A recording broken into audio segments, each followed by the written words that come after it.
damn it. This one is Dom's fault. Hi, welcome to episode 3 of the 4th season of Pirates of Salt Bay. I'm your intrepid GM, Abria Iyengar, and with me are the saltiest dogs that ever reached the frozen shores of Freyr. So before we get into it, I want to let everyone know that this marks the official beginning of September. So new subs get up to 30% off depending on their sub length. So go to ! Or type out ! Subs in the chat for more info. And yeah, we love sharing the love of Saving Throw Show. So we super encourage you all to give subs to people that you know and invite them to the channel and like get them on in here. We've got a goal of 200 new subscriptions this month. And we want to try to make sure that those subs are going to people who, you know, will come back in October. So spread the word, be evangelical in your love of this channel that is able to let us tell this and so many other amazing stories. With that in mind, why don't we get some introductions to the Salt Bays, starting with Eosh. Oh, that's me. That's you. Whoa, I'm back. I missed you guys last week. I'm happy to be back, and happy there's more friends to share the boat. I don't know, that sounded weird. To join this party. I'm very, very pumped. Yes, I'm playing Eosh Reichert. I am a stout halfling fighter with a heart of gold. Missing my wifey tonight, but that's all right. I'm sure I'll get into just enough problems and trouble for the both of us. Here you go. She definitely was almost in an orgy because you were. Cool. Checks out. Yeah, so you know, like super chill times. Love boat, just love boat things. Oh, that's normal for the love boat. Completely. Yeah. Henry, go. Okay, What? Hank, Dirty Hank. That's not his name. Hi, Hank everyone. is short for Henry. That is true, but that's not his name. Hi, everyone. I'm Eric, and I'm playing Dirty Hank, the dwarf monk and puncher of things. That was shorter than I expected, so there was an awkward pause. It's fine. Get in here. Next. Heard that before. Hi, sorry. I definitely started that Hank calling him Henry thing for no reason other than it brought me joy. I wanted to share in that joy. It's beautiful. So much. Isn't it fun to call him Henry? It does feel good. Hi, hello. I'm Mega Oryx, and I'm playing our resident Void Tiefling rogue, Trislin Orana. Yay, I'm excited. It feels like it's been so many weeks, even though it was just last Tuesday. I mean, what is time? So it has felt like forever, and I'm so happy to be back here with all of y'all. And we have 2 amazing guests. No one could ever replace our wonderful captain, Addie Balmiar, played by Vanna, but we've got 2 people to, you know, fill those big footsteps. First of which is our returning guest from last week, Dustin. Hello, I'm Dustin Fletcher. I am playing Tommy Gallows, the human pirate rogue fighter who wound up on a Gith-Yankee love boat in the Astral Sea after hooking up with a Gith-Yankee and didn't realize he was going to the Astral Sea. But there you are, ran into the Fair Juliet crew and was able to work his way into the crew as the cook to help bring yummy foods to them and hopefully back to the prime material plane so he can end up back on his normal ship. And nice. I'm super happy to be back. Yay! And a newbie to the Salt Bay family, but a fave of mine, Mika. So excited to be here. I'm Mika. I'm going to be playing a Triton Bard fighter named Bray Goldbrick. She has just graduated from college, Bard College, and she has no idea what she's going to do with her degree. She's not even sure if it's worth anything. So she's down for any adventure ever, and she's here to have a good time and also to insult a lot of people while singing. It's gonna be great. Thank you. Also, I think your backstory is too real. I'm deeply offended by it, and I'm gonna need you to leave. Very Thank seen you. Yeah. And attacked all at the same time. Attacked. North Campus majors actively attacked North Terry. Campus. I know.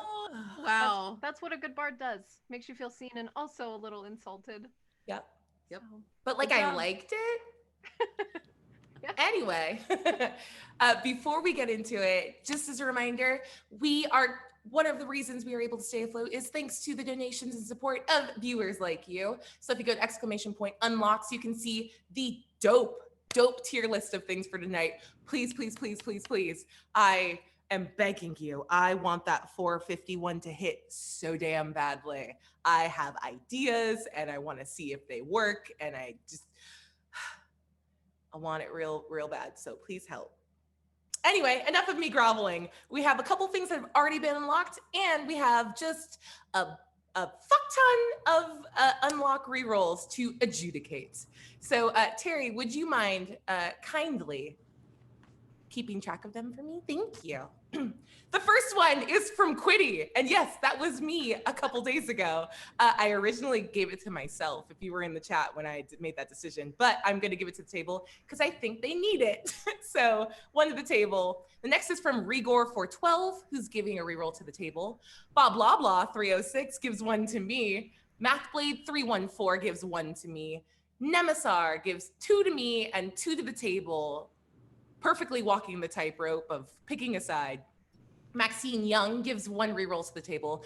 D-Man 1198 gives 1 to me. Thank you so much. DJ Regular gives 1 to me. Thank you so much. Monstrosity Jones gives 1 to the table and 1 to me. Once again, never pick up, just live on that fence. It's some prime real estate there, and I respect it.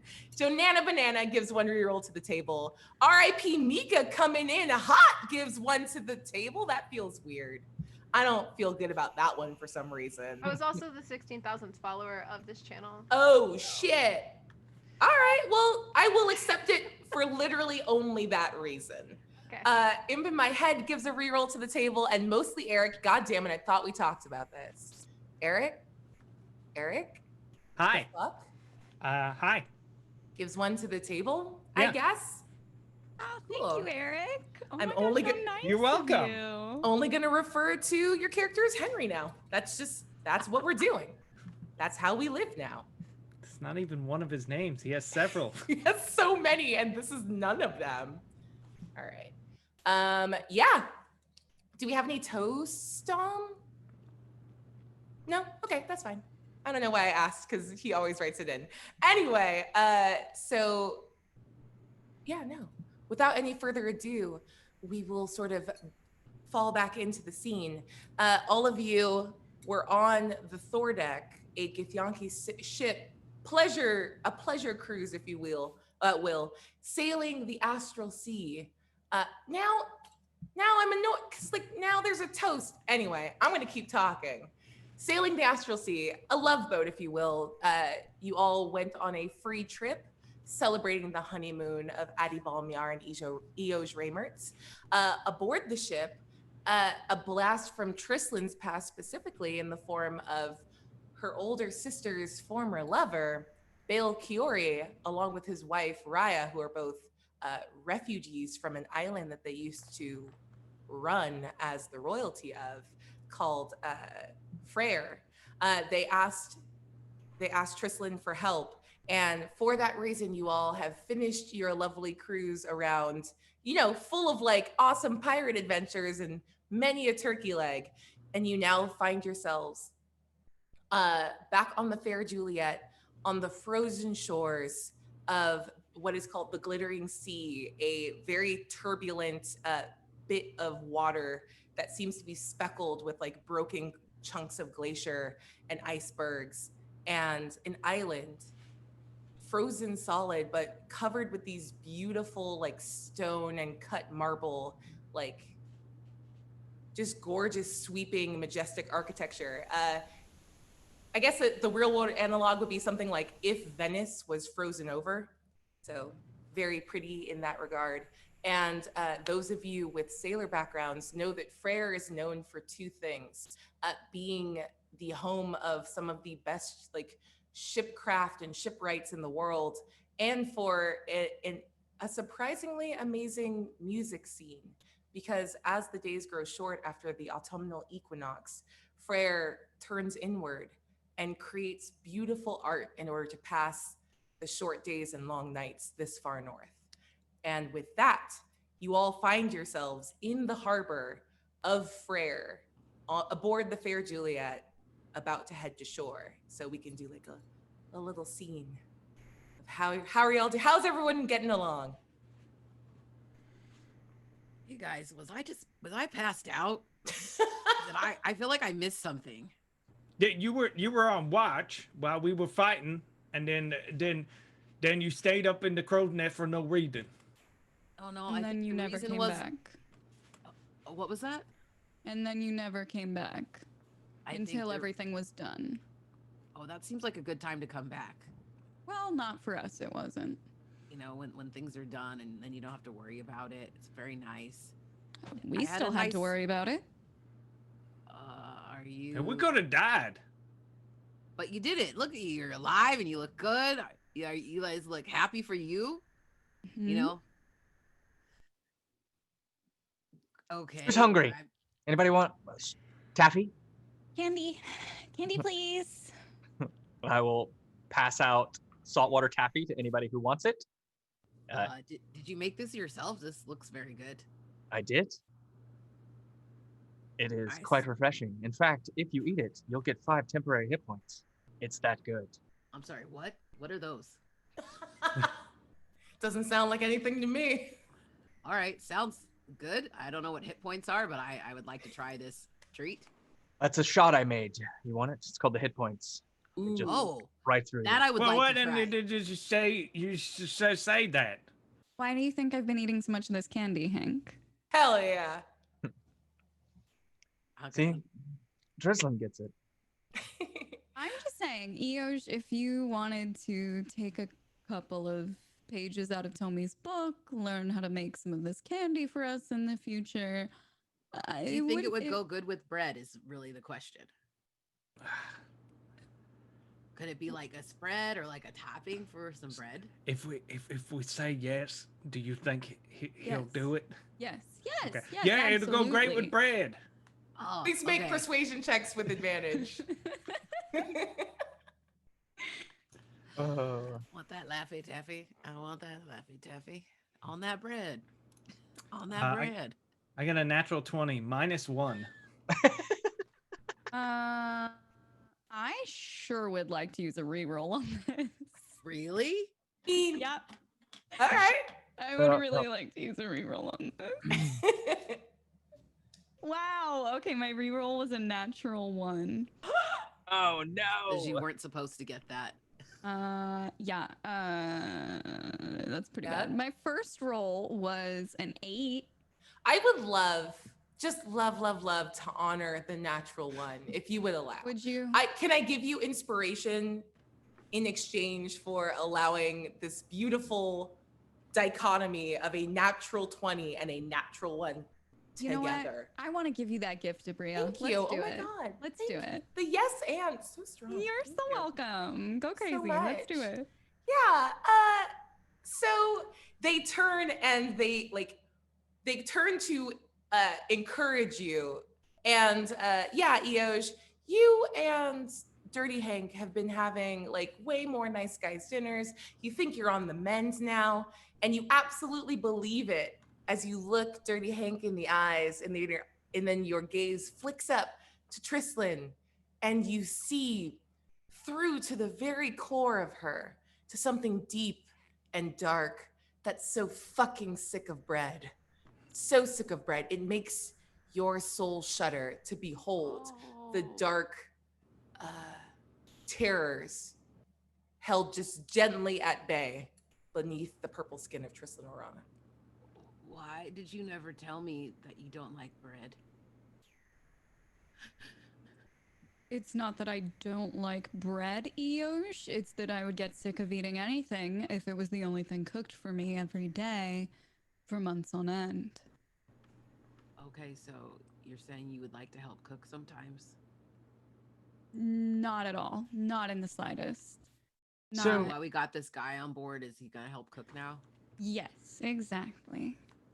You know, Eoj, I've heard that you are a wizard in the ship's kitchen, and I would appreciate it if you showed me this bread making, and I would like through double talk to actually teach Eoj how to cook, but make him feel like he's teaching me.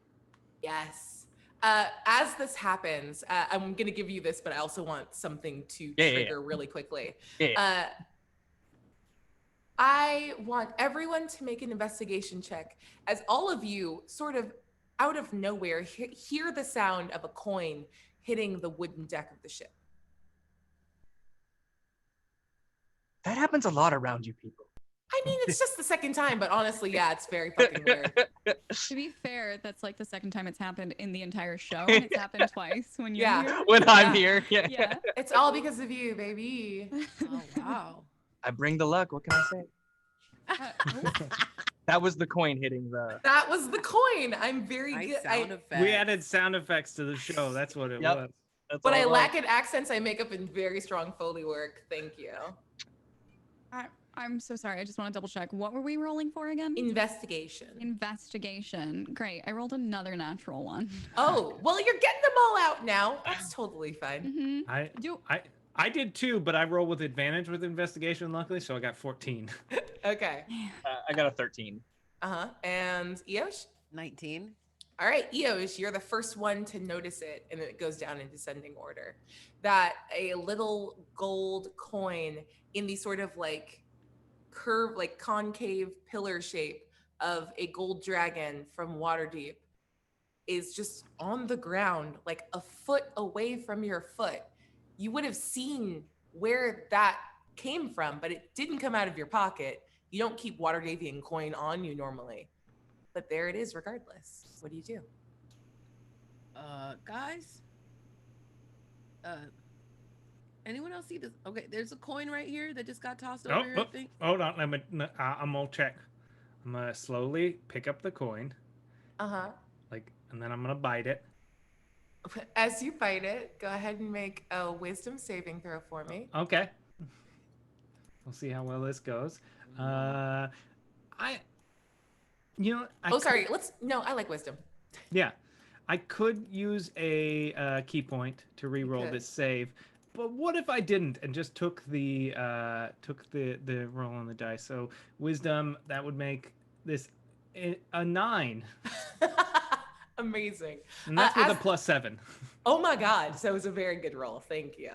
As this all happens, Trislin, the slightly less inebriated mind remembers that you also picked up a Waterdavian dragon when you were just sitting on the plank between the two Githyanki ships, just fucking jamming, and you dropped it directly into your pocket.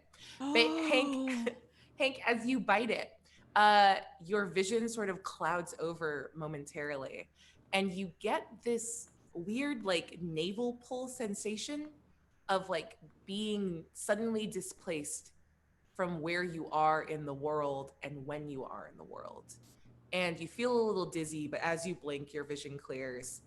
And it's kind of like when you bite tinfoil and you have a filling and you get like a little like trill of like shock, and it's not like super painful. It's just really weird, but it feels kind of good.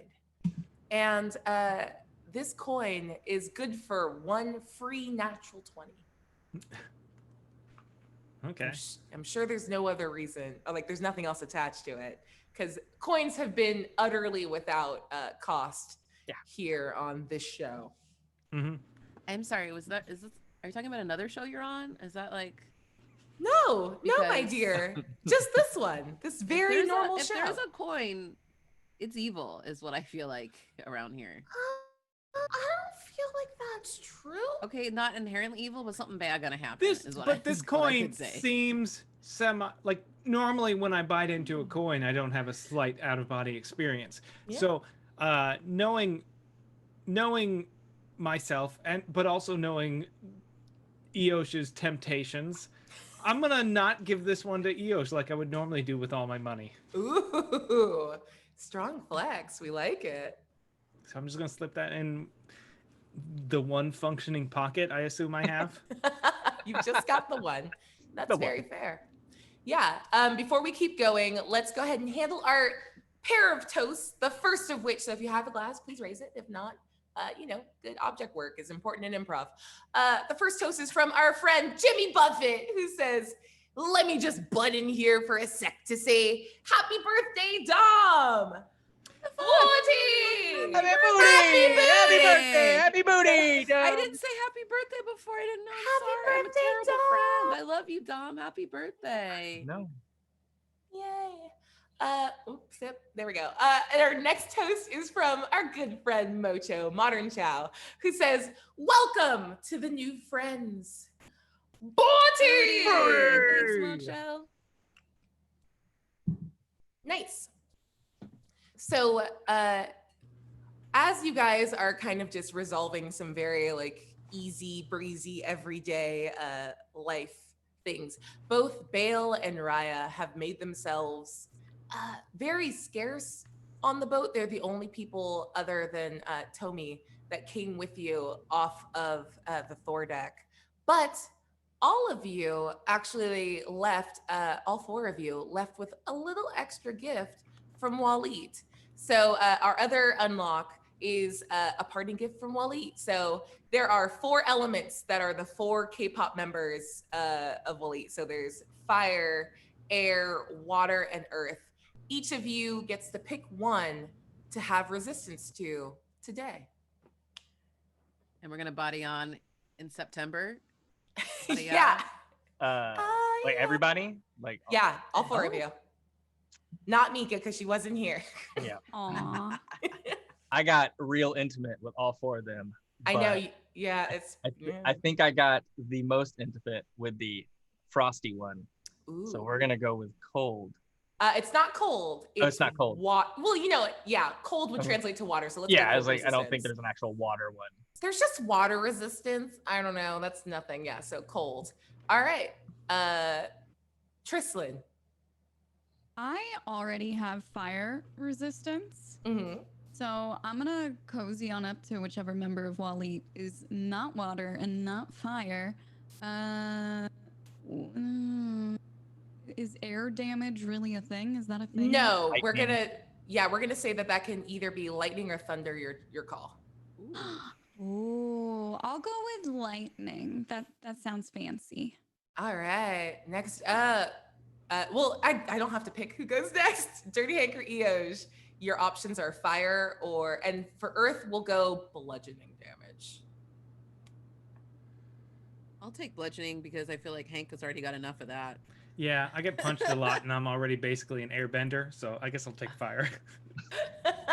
What else can you have at this point? Like, what don't you have? I honestly don't know. We'll see. It's gonna be fine. This is fine. It's fine. But after about 2 hours, just 2 hours of being docked here in Freyr, Bale is gonna sort of like sidle up to you in a quiet moment, Trislin. Just say, we're here. I don't mean to be rude. Is there a reason that we're waiting to get onto shore? I'm sorry. I'm very nervous and anxious and. Usually before the crew risks their lives for an unpaid job, they take a moment to gather their belongings, say goodbye to this mortal plane in case they never return to it, put their affairs in order, etc., etc. I'm sorry. We'll be ready in just a minute. You can check on your wife in the meantime.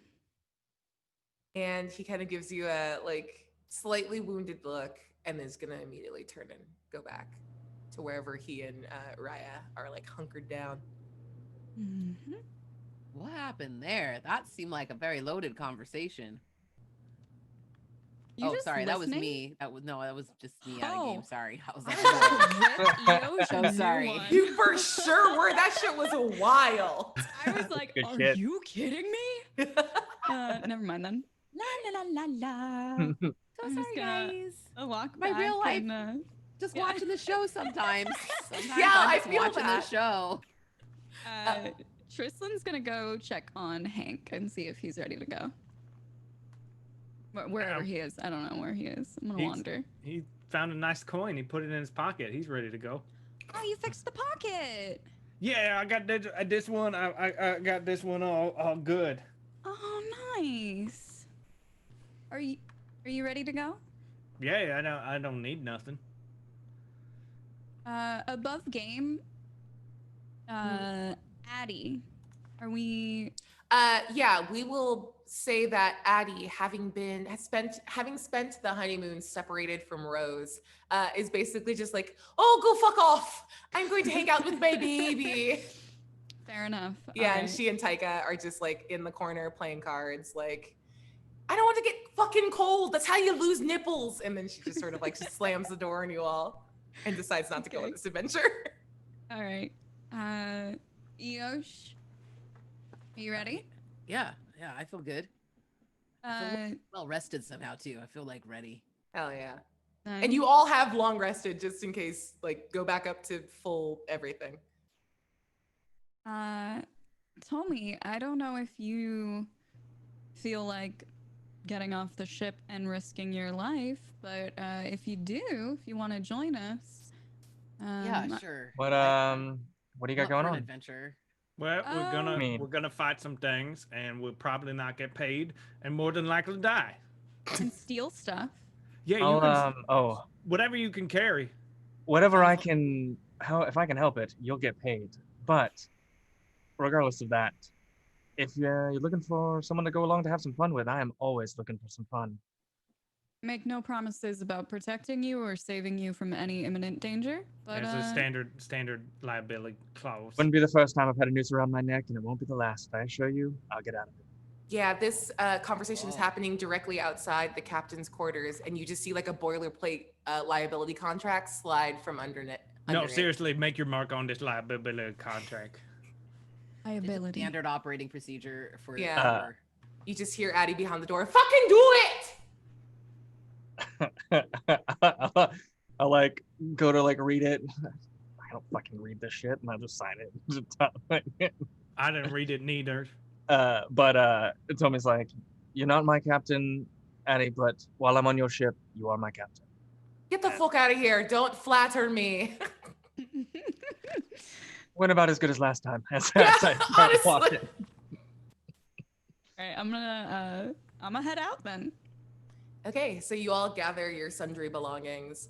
And as you are disembarking from the boat, you actually see one other ship, like a large, like passenger-focused galleon with a lot of cargo being taken off the ship. It looks like a lot of like perishable foods and grains and vegetables being unloaded and taken into the city proper of Frere. And you actually see a young Triton woman? Yeah, okay, sorry. I was like, I didn't ever ask for pronouns. Like coming off of the ship. What do they see? She's very tall, very blue-skinned. She's carrying a long wooden stick with her. It's very ornate. You might even call it a rod, not a stick. I don't know why I called it a stick, to be honest. And she has many instruments hanging off of her backpack. She has bagpipes, flutes, lyres, like anything that you could fit on a backpack and not be encumbered, she's got it. And she's definitely not helping anyone take anything off this ship. Respect. And as people are sort of like navigating off and around you, Raya, this like sort of slender, waify looking human female that's following the crew down, makes eye contact with you, Bray, and gives you like a little smile and a nod. And all of you walking down with her hear her as she mutters sort of to her husband Bale, but loud enough for everyone to hear, like, oh, maybe she's from the college or here to perform.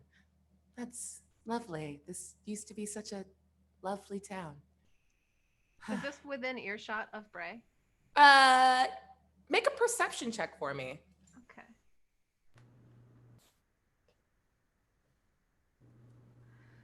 Oh, a 6? Would you like to use a reroll? No, I'm good. I'm good on that one. Ooh, you didn't hear shit, but you saw the eye contact, and then a like very like giant Amanda Seyfried, buggy eye looking woman like whispering over to her group about you while staring and smiling I'm just gonna look at her off-puttingly. and point it at myself. And then she's just starts about like College of. I don't know why she picked harmonica first. Bray's gonna walk over with like an air of a very pushed up ego, basically. She feels good about this interaction already. Oh no. And she's gonna come over and like flip her hair behind her shoulder and be like, "Are you asking about the college, my dear?" Yeah, yes. Well, I'm not. No, are you from the college, Mercy College? Oh, absolutely. Top of my class. You don't have to ask anyone else, though. I'm the only one that you need to trust on that. Top of my class, I promise. Make a persuasion or deception check. You don't have to tell me which it is. As she gives you kind of a crazy look. 18 for persuasion. Yeah, damn, that's pretty good. I'll roll against it. I'm not scared of you. Oh, she's an idiot. That's fine. Yeah, she immediately like starts nodding vehemently and is like bought in and is beginning to do like the lean in of like attention towards you. Did you grow up on Frere, Bray? No. I'm an orphan. How long were you here in toto? I would say probably a year before I went to Mercy College. So I'm going to say a handful of years, like 5 to 6 I've been here. Okay, so I want you to do me a favor and make a history check as you see this woman sort of like rumpled, poorly maintained clothing, and you see a little sigil in a silver worked pin on her collar. Yeah, that was a nat 20. Oh my God. Yeah, so you were just absolutely feeding this lady lines, and your eyes immediately dart down to see like the crest of the family like that rules this island. Okay, and I would assume that she knows the family or is absolutely part of it. With a natural 20, maybe you saw her before, maybe you just heard stories. You pick up a lot of stories in time as a bard, but you like dollars to donuts that this is Raya, like the daughter heir of the island. Okay, so I know her name. Mm-hmm. That's good to know. Yeah. Raya, right? What are you doing on the island? Are you here to visit? It's my well, And who are these that you have with you? You got a little pocket monster, you got knife ears back there. I see this one looks like Miss Panic at the Direwoods. We have a hairy one in the back and then a normie. I'm not sure their names, but I'm going off of sight alone right now. And Raya's literally going to like step closer towards you as like you are kind of the first person that's been very pleasant and nice to her other than her husband in a very long time. And she just kind of goes up and goes,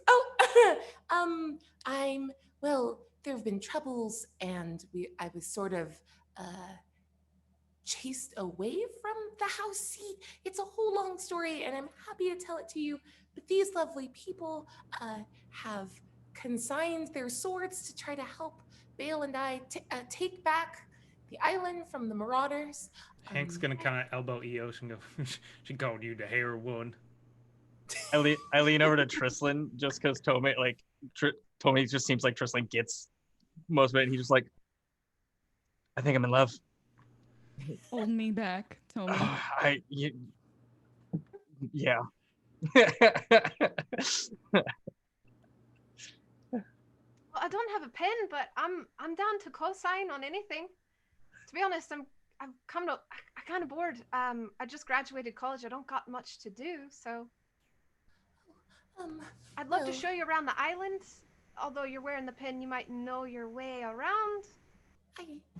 I do. I'm from here, but I would like that very much.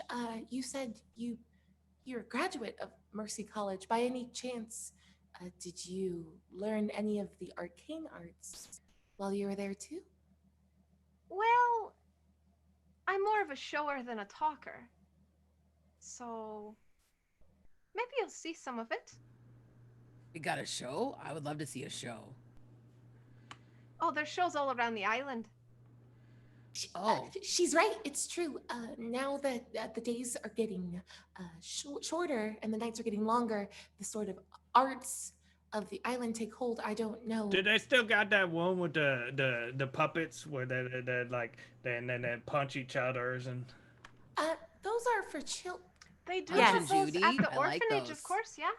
I mean, we can stop by the orphanage if you want to catch one of the shows, but I'm afraid it might be a little too late today. Bedtimes and all that. There's not like a late night version of that because I would like to see that. Well, it doesn't have puppets, but there's fight clubs if that's what you're talking Oh about. yeah, you should cool, cool. should have opened with that. You just said that first, we would have been like, yeah, that's what we want. All right. I mean, if we want to go to a fight club, would you like to go to a fight club? Raya looks like there's nothing she would like less in this world than to go to a fight club. But she sort of like swallows her fear and goes, oh yeah, go ahead. Okay, okay. You don't have to fight, right? Well, it's encouraged, but no. Okay. Okay, we can go to the college and the fight club, and how about this? You can go and punch each other, and I'll go speak to Dean Brightmast, and maybe get some information about what's going on with all of those terrible Goliath marauders in the keep. Yeah, does that sound okay with all of you? Yeah, I think so. Sure. I mean, if it's up to your little band of pirates, I'm gonna say. You just got off a ship, yes? You got opportunistic that right on the notes. opportunistic merchants. No, I ain't none of that. I'm a That pirate. sounds fancy. I'm a pirate as well. I'm not sure what you are, my bread guru friend. I would just like to remind everyone we're here for one job and one job only. Clear the Goliaths out, free the town, and then we can peace out of here and never is have that to what come we're back. doing? I was not sure of the mission. That's what we're doing. So if it's too dark to go pick a fight already, then sure, let's do some sightseeing tonight. But we really do need to stay on track tomorrow, so we spend as little time here as possible. And for what it's worth, oh yeah, go ahead. Yeah. I'm sorry. Maybe I haven't even seen Goliaths on the island. Oh, that's the thing. Bard, sorry, I'll learn how to address you properly in due time. But the reason that both myself and Bale were chased from the Aurora Keep, a band of Goliath wielding terrible axes and magics, they chased us away, and we don't know why. But that sounds rude of them. Why would they do that? Did you say something about their mother? Like, wouldn't. And she looks like she's about to cry. I wouldn't. No, of course anyone. you wouldn't. Well, that's mighty rude. I think we should go talk to them. You don't be rude on Freyr. Yeah, I mean, lots of people are very, yeah, okay, you should go. And she looks like just sort of overwhelmed with emotion and begins to lead you across the town. And for the record, it's like 3 p.m. and dusk is very quickly falling over the town. You guys are so far north that like it gets very dark and stays very dark this time of year and will only get worse like as we get closer to the winter solstice. We have a couple more re-rolls to hand out, so I'll do that as I gear up for my lore dump as we walk and talk. We have The World is Ending, no joke, gives a re-roll to the table. Nightsteed gives a re-roll to the table. Maxine Young gives a re-roll to the table. Valmar 824 gives a re-roll to me. Alberto Malaki gives 1 to the table. The infamous King Cupcake, long may he reign, gives a re-roll to me. And, just some red shirt gives a re-roll to the table, but they'll be gone soon, and that's fine. What? Their name is some red shirt. I'm not making that up. That's how that's felt not like me. A fight. It's not we're not in Fight Club yet. So personal. I don't know. It did feel personal. I'm very sorry. Oh, I do see that now. That was somebody who resubbed some red shirt. I see it. It wasn't me. Okay. It really did feel like you were making an insult, though. You just said it with such like vitriol in your voice. That's just how I sound. Oh, okay. It was beautiful. It was very emphatic, but I thought you hated them. Oh my God. What are you talking about? I love Star Wars. Whoever you are, red shirt, watch out. Oh, Star Wars. Wow, wow. This is I like see what you isn't did the there. Star Trek Thank gay? you. It Thank you. I know, that's why it's extra Anniversary funny. gay? So It's terrible. so funny. Here's $20. Go see a Star Wars. We also have one more reroll from me from Great Hercules 96. As I'm so glad, like Mika just looks shocked and alarmed. I told you this was a horror episode. I didn't say what kind. I'm already terrified. And as you all are walking through these streets, very specifically, Bray, you remember that, like, despite the cold and desolation, that this was like a fairly bubbling town. Like, people would be out and about in the streets, and it wasn't until like a real blizzard with that sort of deep bone cold hit months from now that would send everyone like indoors and sort of clear out the streets. But as you guys are walking, you don't see other people. It's dark and quiet and very isolated. And it's strange because you are so in tune to music, you're sort of noticing now more than ever the way like footfalls against the cobblestones like echo and create this like interesting cacophony of sounds bouncing off of like large sheaths of ice and metal and stone all around you. But none of that is filled with like the warmth of like people in and around the town. And Raya and Bale are like, they have zero poker face about this. They look shocked and concerned and are huddled close together, speaking back and forth and trying to like pooling what very little information they have to try to figure out what's going on here. Tommy, I'll just look to Ray and just be like, it's a real party town. Well, we have like a couple celebrations a couple times a year, but not a lot of partying. No, she's very literal. I don't know why everyone's gone. It's strange. This is not natural. No. We're gonna have a talk with those Goliaths. I'm sure that they're the ones shutting down all the festivities on this island. Is the talk how you usually resolve conflict? Well, most of my conflicts, I talk and they get affected by my words.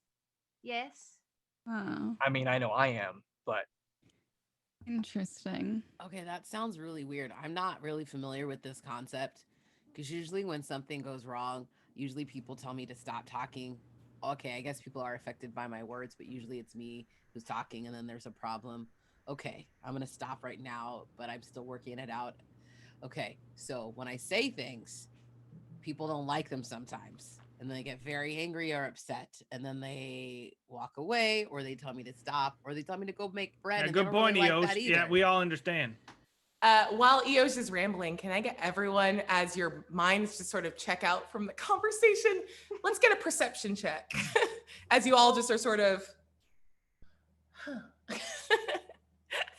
Do you ever feel like no one's listening to you? 'Cause I Honestly, feel like constantly. sometimes.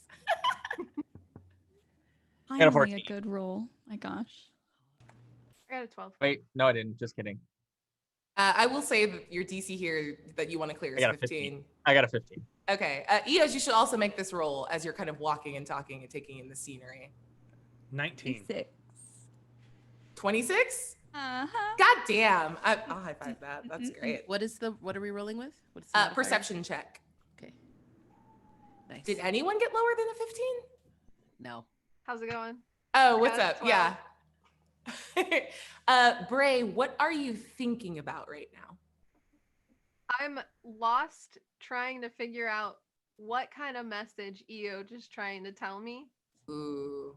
I feel like there's probably something she's saying underlying whatever it is, but I can't figure it out because she keeps repeating herself. He. Sorry. Yeah, no worries. Yeah. You know what? I will say that as you sort of get lost in Eos's words as he rambles, you're able to see there's a weird aura of magic in and around Eoj's like head, and it's tied to the way he communicates. And this is just one of like, you have a sense that there's like psionic abilities with him, that like speaking for effect and that sort of pattern thing is just one of the many avenues of communication he has. And like, as you sort of see this inner truth of him, you don't notice what the rest of the group does, which is one person standing in a completely darkened window in a dark house looking out. And as all of you sort of are aware of this pale human with like a large, scraggly, like dirty blonde beard and long, scraggly, like blonde hair under like a fur, like hat and jacket, even though he's indoors looking out at you all.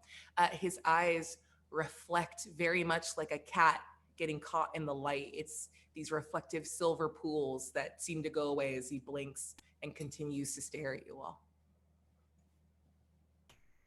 I'll nudge Trislin and kind of motion. Yeah, I saw. That's not right. So as I was saying, I feel like Yosh. somebody's watching us. His face just turns and is slowly regarding you as you walk by. And anyone that like fully turns to like make eye contact, address him, you just see him slam his head against the window and keep staring. Unblinking. I think there's something wrong with him. Do you want me to go check it out? I think maybe we should all go, because that doesn't look very safe. I'm gonna loop around the back of the building and see if I can find anything weird. Do you want to take it from the front? I'll take it from the front or behind. Either one's fine with me. As I'll... I Not was now. going to say the same too, Not but now. I felt like the wrong time. Sometimes I feel like I can censor myself, but most of the time not. Well, that So don't that's make no really a sense. weird Like, if choice for Tridlin's me. going around the back, why does it matter which? We're all going front. I don't. Hank, Okay. Hank, no. Why no, don't we just honey. ask Not him now. what's going on in there? Yeah. Hey. Is it a? What's the building? Is it a like? Is it really It looks like tall? just like a small home. Is there? And he's at a window. Yeah, just I'm staring gonna just out of walk up to the window. I'm gonna knock on the window. I'm like, hey, what's your deal, buddy? Can I walk up and can I hold Dirty Hank up so he can knock on the window? Oh my god. Make a strength check to lift Dirty Hank. Oh no. He's pretty solid. The second I see them doing this, I would like to stealth to try and split off from the group. By the way. As I'm gonna do that too. As the two of you like stealth and go out and around, I'll make you make a stealth check with disadvantage for me. Okay. Both of you. Okay. As you go out around the building. Still Even gonna be with like a 40. disadvantage. It's like it's a a 40 25. from both of you. Yeah, you can both fuck off. With disadvantage, it's a 24. Y'all are some bullshit, just deeply, deeply bullshit. But you do both hear that a building across the street, you hear a thunk against the window, and as you kind of turn to regard it as you stealth away, the curtains like swing shut. And you slip out of the view of this group as this like one person's field of vision is taken up by a dwarf and a triton doing what? Does this happen, Hank? Do you let her pick you up? I mean, if it helps me get closer to the door. Yeah. What was that strength check for me then? Let's make an athletics roll. It was a 12. Oh yeah. I'll give you an option. Yeah. Either you can't do it, or you're gonna like pull something in your back. I'm not gonna make a mechanic thing. There's no mechanic to this, but you do feel that like, oh shit, as you do it. And it's just gonna be a thing that bugs you, and like you're gonna sleep funny for like 2 days, and there's no mechanic cost to this. Yeah, okay. Sweet. That's my Sleep. fault for not asking if Dirty Hank wanted to be picked up. You have to fucking warm up, and it's so cold here. Muscles get cold so fast. Get a crick in your neck and it like hurts. Yep. You're like, oh, I can't Yeah. turn in like your whole body. You gotta do the Batman turn. Yeah, you got the like Yeah. manatee turn for a little bit. It's not great. But yeah, Dirty Hank, you knock on the window, and this person, unblinking, just stares right at you.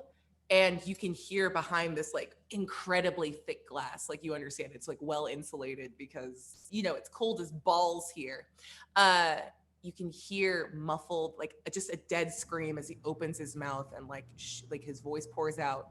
But for as close as he is to the glass doesn't fog up.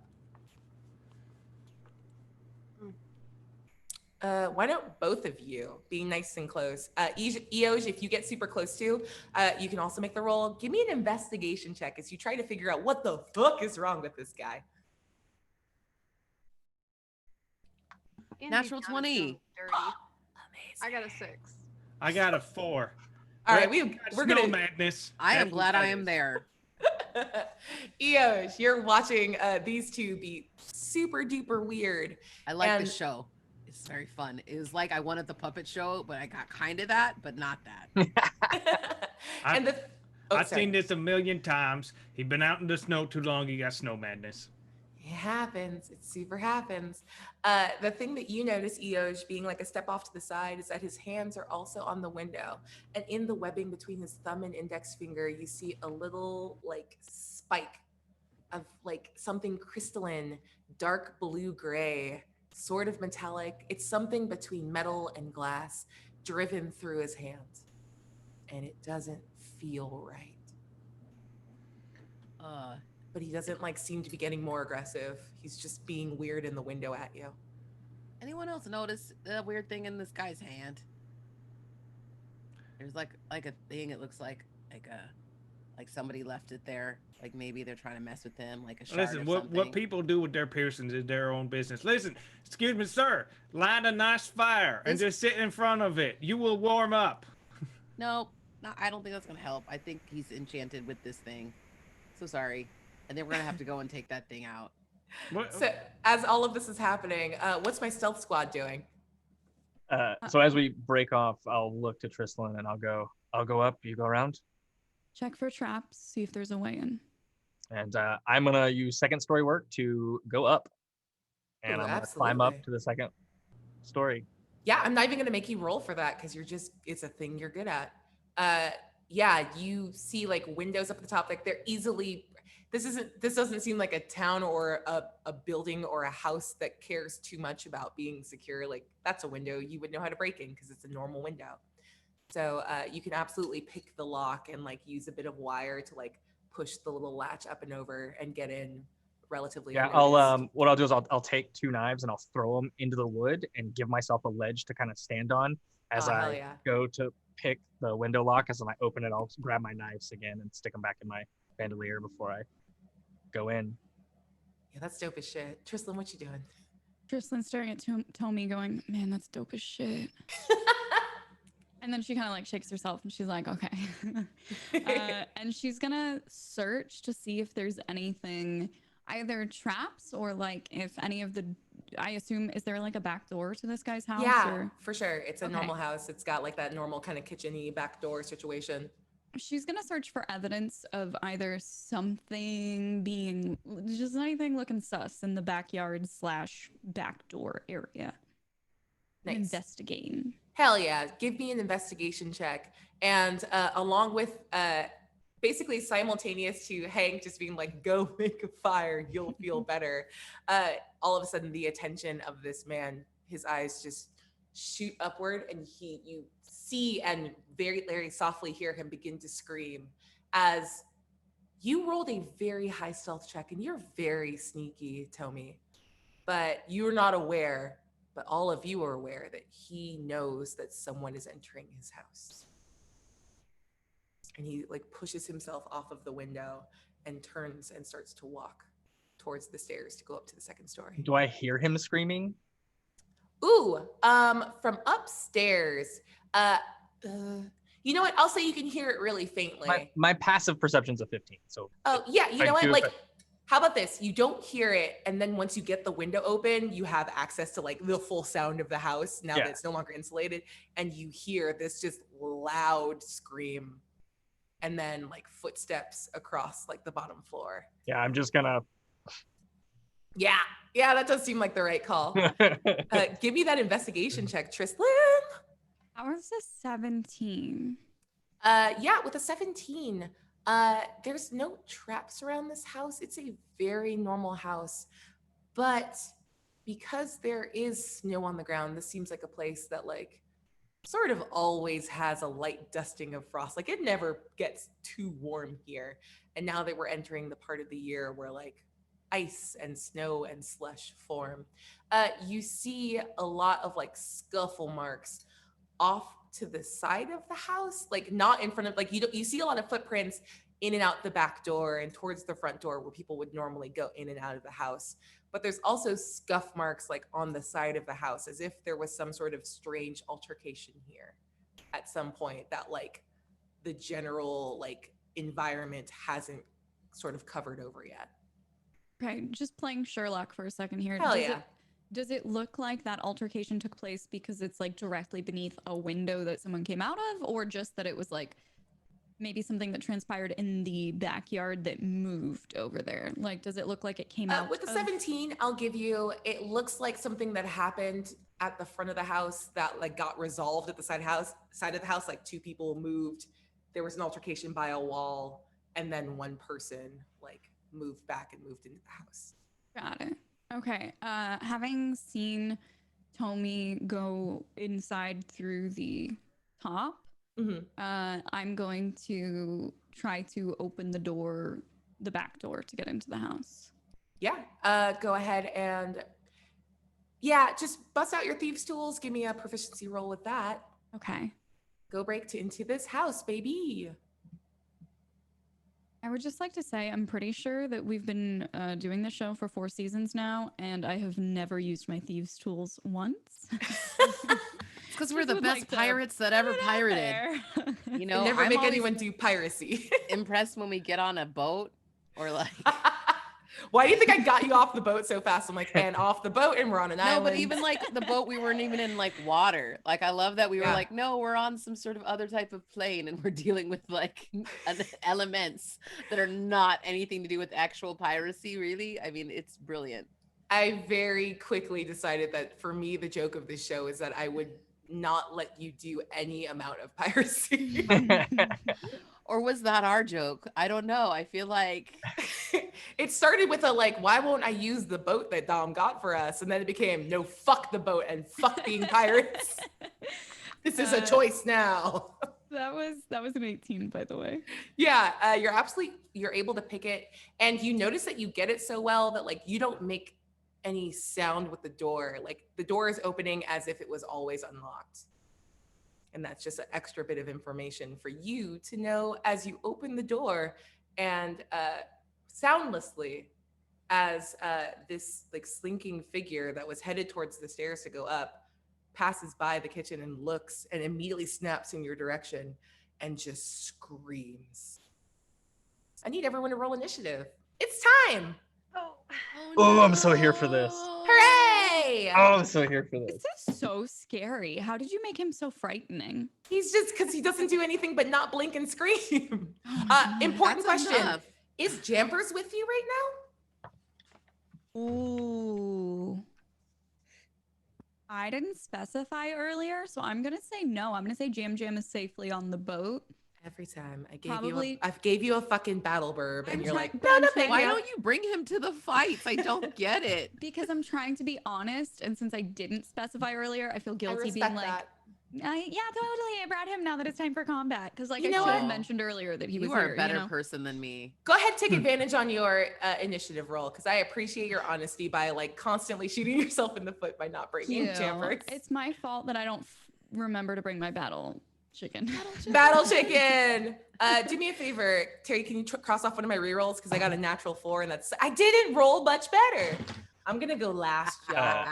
I'm also gonna use a reroll here because I don't want to use that natural one I rolled. Oh no! Else. Don't you Nope. though? Don't you No. though? Nope. I Don't you though? use the reroll. All right, Dirty Hank, what'd you get? I got a 15. Beautiful, Eosh. I got a 12. Okay, Bray. 23. Oh shit. I'm sorry. Bards don't go first. What are you doing? That's weird. It's not. That's against the rules. Ugh, super awkward for you, Tommy. I got 18. Put that on the right row. Trislin. Also 18. Amazing. Who has the higher dex between the two of you? I have +5. Oh, you do. Okay, but here's the thing I would love to allow. I'm going to allow for some special metagaming between the two of you. If you would like to coordinate your attacks in like a special way so that you are moving a little bit more simultaneously than the rest of the group, that's totally fine with me. Cool. Okay. Cool. Rogue power. Yeah, and the fucking screamer got nothing. So first up is Bray. You see this happening through the window. What do you want to do? I'd like to go in the front door. Is Oh, that yeah. possible? Is it unlocked? The door is unlocked. Great. Could I move up and pull out my rapier? Yeah, absolutely. You can I'd do like it. to do that, and I'd like to attack with my rapier. Interesting. This person Very who interesting, huh? has made no sort of move to attack anyone. The screaming figure that's running after my new friend? Isn't running, regarded and screamed at a person who broke into his house. Let's be fair. Right. Okay, That's but true.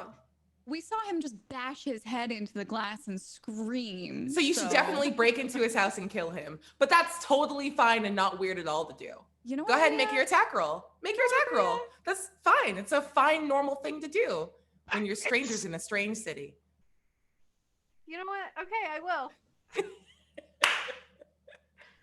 I got a 20. Yeah, that hits. All right. He's not wearing armor because he's not a fucking like knight. He's a dude in his house. The damage is 9. Amazing. Break me off a little piece of what that looks like, yo. Well, I wasn't going for a kill shot. It was more of a warning, you know? Yeah, so what do you say to warn him? What the hell are you screaming about, mate? I'm gonna hit him with my rapier. And as I do that, I'm also going to use my bonus action to give Commander's Strike to everyone. Oh, what's And so- what's that? If the creature, let me just read it. When you take the attack action, you can forego one of your attacks to use a bonus action to direct an ally that you can see and hear to strike using its reaction, adding superiority die to the damage roll. Okay, so go ahead and roll one of your superiority dice. Okay. And so you can do this to one person, yes? Mm-hmm. So who do you pick? It's a 1 on the superiority dice, by the way. Oh, good. I mean, that's not nothing. It's gonna hurt a little is- bit more. Trislin is in front of the Yes. creature, right? So Yes. she's the Well, one. now that you're can- also right next to it because you did get close to do a hit. Yeah. But I'm gonna give it to Trislin. And I believe Commander Strike is you can I'm gonna say flavorfully, I'm going to look at Trislin and say we should knock him out instead of kill him. And that's Sweet. what the superiority 1 is. Oh, I like that. I like reflavoring failure. That feels good. I'm sorry you didn't fail. That's very mean. Trislin, you could use your reaction right now to do a hit. What do you Okay. do? As this thing was screaming at you, begins moving slowly towards you, and then goes as a rapier passes like just under its rib cage. You can hear it's like scrape off of the bone of its lower rib, and it looks down shocked. What do you do in that like heartbeat? Oh gosh. A quick question, just mechanically. Yeah, for sure. Do I have to use moves that are literally from my reaction list for this? No, this is just don't. timed as a reaction. Treat this like an Okay. opportunity attack. You have the same like things that you can do during an OA. Got it. Can I try to strike him with the intent to knock him out, but not kill Yeah, him? we can say that like if you so choose, you are doing non-lethal damage. Got it. Okay. So in that case, it doesn't matter what kind of damage I do as long as I specify it's non-lethal. Cool. So now we're Okay. playing Pokemon rules where you're trying to just sort of exhaust it and it gets swirly eyes and falls down. Yay. Okay. So for my reaction that I'm getting from Bray's move, I would like to use my Eldritch Blast.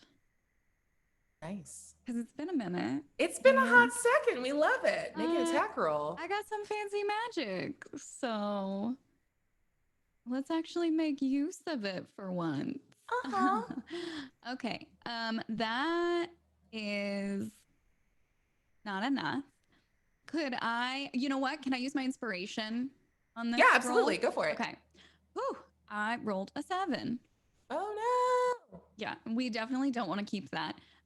Much better this time around. Okay, love it. That is, do I add anything to it? That's a 15? Yeah, a 15 hits. Okay, good. Awesome. So then I'm gonna do damage, and I just want to make sure, do the number of beams increase the damage or no? Number of beams increases the damage in as much as each beam corresponds to 1d10 of damage. So yes. Perfect. Okay, so I get... So how many beams do you have? I get 3. So go ahead and roll 3d10 of... What kind of damage was that again? That is... Now, force damage. Now, well, yes, that is true. Normal Eldritch Blast is force damage. We talked way back in the day about if you wanted to switch it to necrotic. And I believe...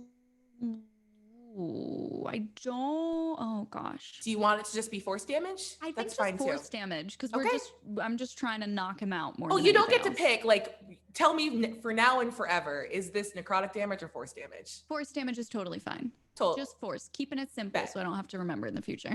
Yep. That's a 19 damage. Yeah. It knocks him back. And this, I'm just going to flavor this as a little bit gross and weird. That force damage causes him to stagger back through, like, towards Bray, and he's still impaled with the rapier. So it's like you hear like squelch as he staggers back and gets a little bit closer. And then my rapier's going through him still? It's going through more. You're at the end of the shish kebab, you know, where you put the onion, that like that stopper onion. Yeah. Fun fact, he is not bleeding. Weird flex. Oh, charming. Yep. All right. Okay. Cool. And next up is Tomi. What do you do?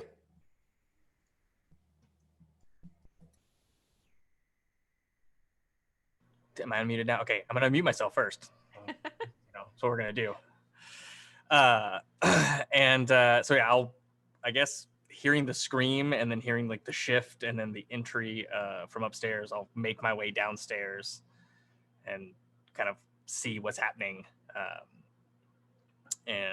Do I notice the rapier in him and like no blood or anything? Or rapier in him, no blood. He's no longer screaming, but his mouth is still open as if he were, and you just couldn't hear it. And he looks from Trislin, and then his head like jerks away from you and then cranes at an impossible angle up to you. Oh, that's terrifying. I look to Trislin, lethal or non-lethal, as I'm drawing. Just knock him out. All right, and I will throw my 2 daggers at him, but I'm going to throw it in a way that the butt end of it hits him and not the pointy end, so that it smacks him really hard with the, and so that's my first attack. We'll do both attacks right here. One's a dirty 20, which I know will hit. 14? Absolutely. 14 does hit. Okay. He's not wearing armor. I know. He's just in his house. Should have sharpshooted that, but I didn't. That's okay. That's the wrong thing. We're just gonna roll on D&D Beyond. Y'all are some fucking monsters. Ooh. Dude just went all grunge on me. As this happens, by the way, all of you feel this sort of like you are suffused with this strange energy, and each of you gets a single use +5 to a roll that you can use at some point in the session. Just say when. Ooh, nice. So the first one that hits him is going to do 25 points of damage. Okay. And then the second one that hits does 6 points. Beautiful. I mean, I do hate it because he hasn't gone yet, and that makes me sad. And then my bonus action, I'm going to offhand draw another dagger and throw it at him as well. Yeah, do that. All right. And that is a dirty 20 to hit. Yep.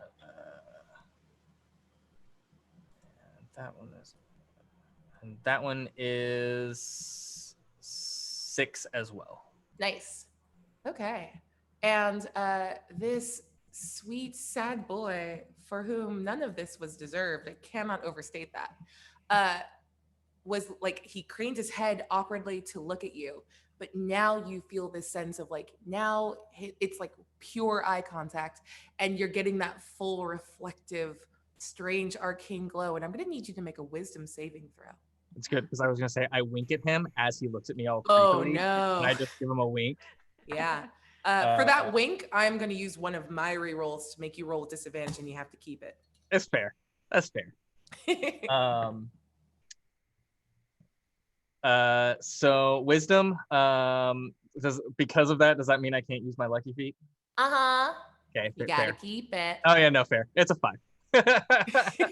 Just for a little bit, and then I'll have you like roll. No, it's all good. It's fine. Yeah. No, it's fine. I love it. I'm here for it. Sweet. And you feel as that sort of like pool of strange light hits you, all of your muscles begin to lock up, and you are paralyzed. And I'm gonna have you make a. I know it's gonna be weird, but I want just a general athletic or acrobatics check to see if you can resist getting caught in a shitty position and falling down the stairs as you are coming down them. The 29. Yeah, you're able to like, you have the sense of like, fuck, and you like put your weight back. So you get locked on the stairwell, but you don't fall. That's fair. Yeah. So Sometimes you have to learn from the cockiness, and sometimes you just have to take the hits as they come. And Tristan, what do you do?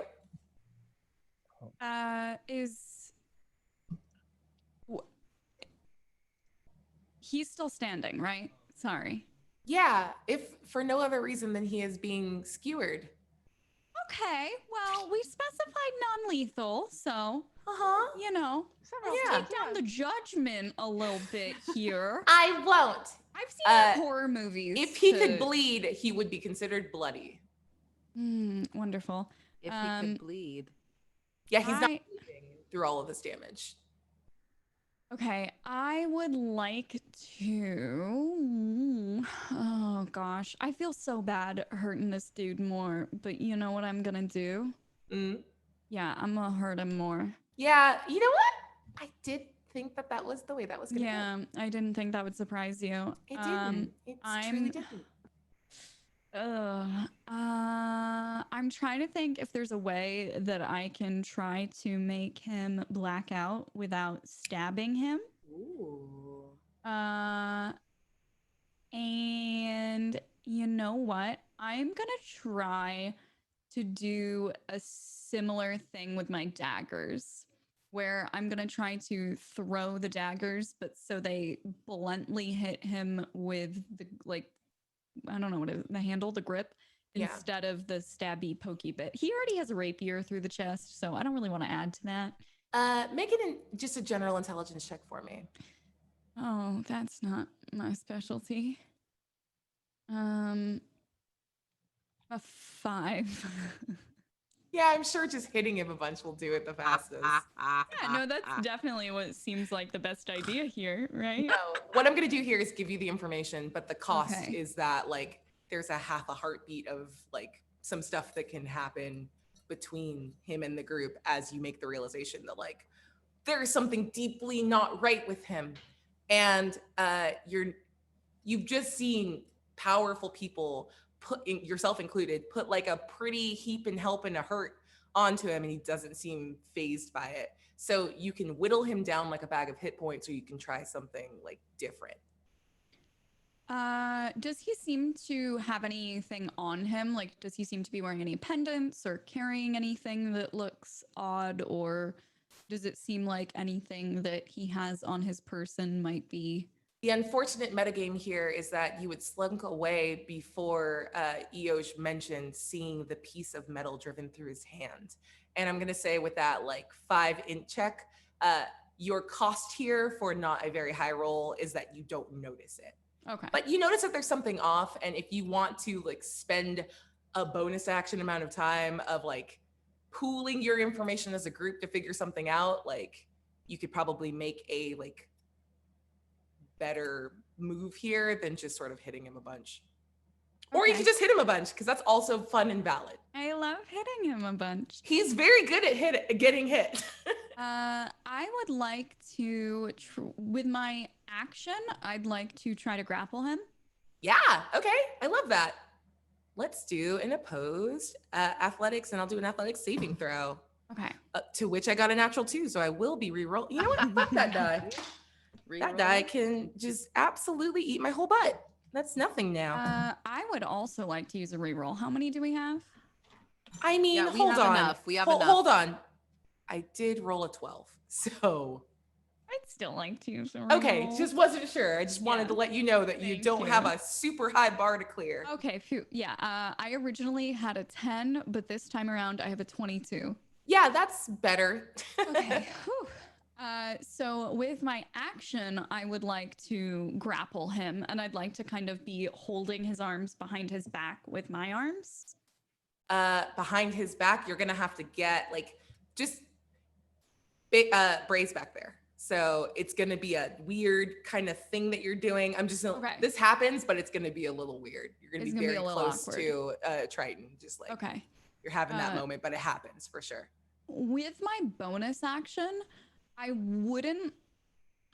don't know how to phrase this. I don't want to use my tail to do one of the tail whip moves, Mhm. but I want to wrap it around so it's held at his neck the way you might hold a dagger to someone's neck, you know? I Mhm. just want to wrap my tail around him and keep it there so it's like ready to go if he moves. Okay. The thing is, your original action was to grapple, so I can't let you have the like readied action. If he moves, you do it. It would have to adjudicate on your next turn. Is that okay? That's cool. I'm just letting you know that's Okay, like yeah. Krislin's stance. Like For that's sure. what she's Love doing it. with she's getting into position as her bonus action essentially. Love to see it. Yeah. Perfect. Yeah, that's great. Yeah, then we move right on down the pipeline to Dirty Hank.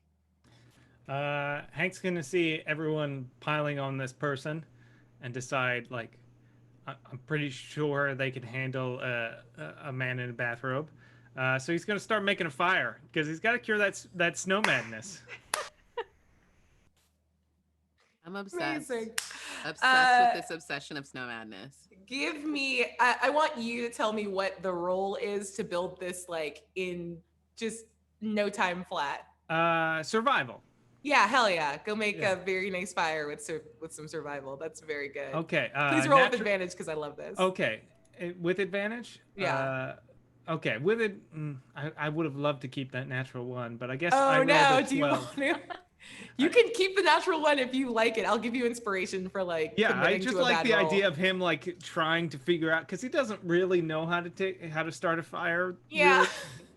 That's like some not see shit. Yeah. For sure. So you're over there like bashing some rocks together. He knows that it involves smacking rocks, but he doesn't Yeah. know which ones. Yeah. So you do it. A single like spark goes and catches this like tinder that's already in this like pre-set up fireplace. And then yeah, even though he's like being held, he clearly doesn't seem to be registering the like mortal threat of dagger to neck, tail dagger to neck. And his head like cranes back at this like terrifying angle as he sort of looks back and over his shoulder and just releases this like and like a cold burst of wind shoots through and like hits the fireplace and knocks the spark out and does not allow a fire to catch. Don't worry, buddy. We're gonna get you cured of this snow madness in no time. You are so adorable. Okay, what do you do with your like? Do you want to do anything else with your bonus action or movement? No, because All like right. I mean, he trusts that Trislin can murder this man if Trislin wants to. So Amazing. Yeah. Okay. Eos, you're up. What a power couple. What a power couple. Aw, I love it. I'm gonna grab this guy's hand and see if I can get the thing off his hand. Yeah. Okay. So he's Can I grappled. do that? Can I just So I would love it if you made Vanna. I would love it if you made a. I love you. I love you. I miss you, wifey. Yeah, an athletics check for me Yeah, let's athletic check. as you try to like. Athletics. It feels like it should just be a grab his hand, yoink the boy, but it's stuck in his skin, and his skin is clammy and strange and seems to be in a very weird way, like something healing into the skin, like the flesh seems to be holding on to this spike. Well, that's gross. Mhm. 16. 16. Oh, I threw the other die that I was using. Actually rolled a natural 20 to resist it. You go to pull it and it doesn't give. And he's gonna turn to like his head from this like horrifying angle, like snaps back and looks down at you and pushes forward through Trislan's like dagger, cutting him. And he leans forward and like goes to headbutt you. And he does. You're gonna take 4 points of bludgeoning damage as he tries to like get you away from him. Totally normal old guy. But Trislan, you do resist that because of your earth. Remember? Oh yeah, Yeah. I have the bludgeoning strength thing. there you go. What So do you I only do? take two. You only take 2 points of bludgeoning damage. Okay, great. It's more of just a shock to your system as he seems to just not give a fuck about the thing you're trying to do. But you have a very good sense of that's the problem. That right guys, there. So pretty sure that thing is not helping us. And as soon as I tried to pull it out of him, that's why he hit me in the head. You still have your bonus action and movement, by the way. Great. I'm gonna try one more time to pull that thing out of his hand again. Can I do that again? Can you do a grapple as a bonus action? I think it's got to be something else. Okay. You Just kidding. I have to. I mean, I crazy? can, Do you but- have action surge, Terry? I do have action. Terry surge. does have action. I do have action action surge. surge. I do. You gonna use it? Sure. Seems like a good call. Trislan, the thing that you've noticed is that as he pushes through the like dagger point on your neck, you know that you naturally give off poison. And it does, like you feel it pulse that like boof, as it goes in, and he doesn't seem to notice it. He is, in fact, immune to poison. Interesting. Okay. Mm-hmm. Just a little thing that you would understand the like interaction and interplay of better than everyone else in the group. What'd you get on that roll, Terry? What am I rolling for again? Am I just doing? It's a grapple check, so it's going to be an athletics roll, and you need to Okay. beat a 15. Okay. How's the dirty 20 work? Yeah, that's more than 15. Okay. Cool. So you grab his hand and kind of crane it back at this terrible angle, and you literally feel like you are pulling like more meat than should be attached to this tiny sliver that's like literally half a toothpick. That's all it is. It's so small. And pulling it away, he just starts like shaking violently as he tries to pull free of Trislan's grip. Trislan, I need you to make a strength saving throw and beat a 24 as he just begins like jerking violently. Bray, I also need you to make like a strength saving throw or like you're gonna lose a grip on your rapier. He is going buck wild right now. And Tomi, you feel this like paralysis loosening on him, directly proportionate to like Eoj being able to pull this free from his hands. Okay. Normally, I wouldn't have passed that. Uh-huh. But with that +5 from chat, hey, I did pass it. There you go. And you're thank able you, to like chat. hold him tight as Eoj keeps pulling. I'm going to assume that Mika didn't roll very well because it looks like she's looking for something to comfort herself. Could I use a reroll? D&D Beyond is pissing me off. Yeah, that's fair. Can I just offer that you don't have to burn a reroll on this since this moment's about to be resolved? Sure. Yeah. Yeah.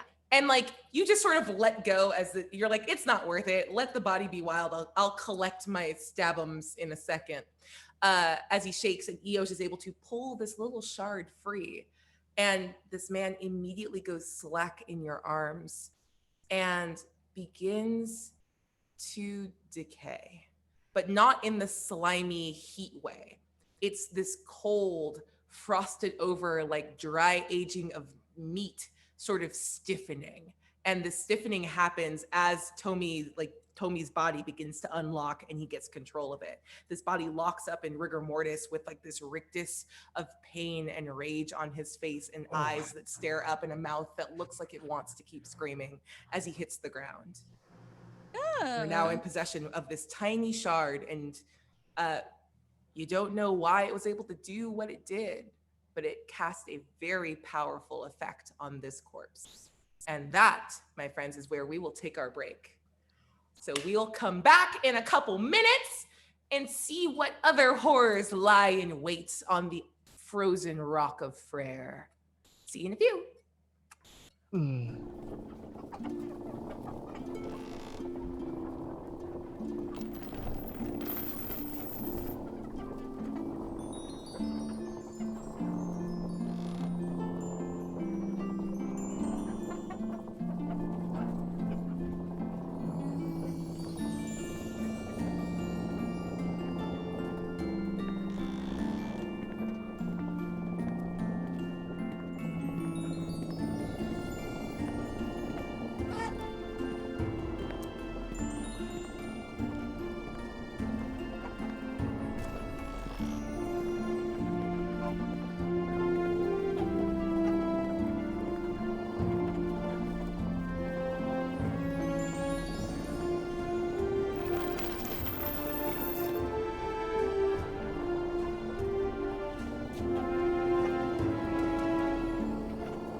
No.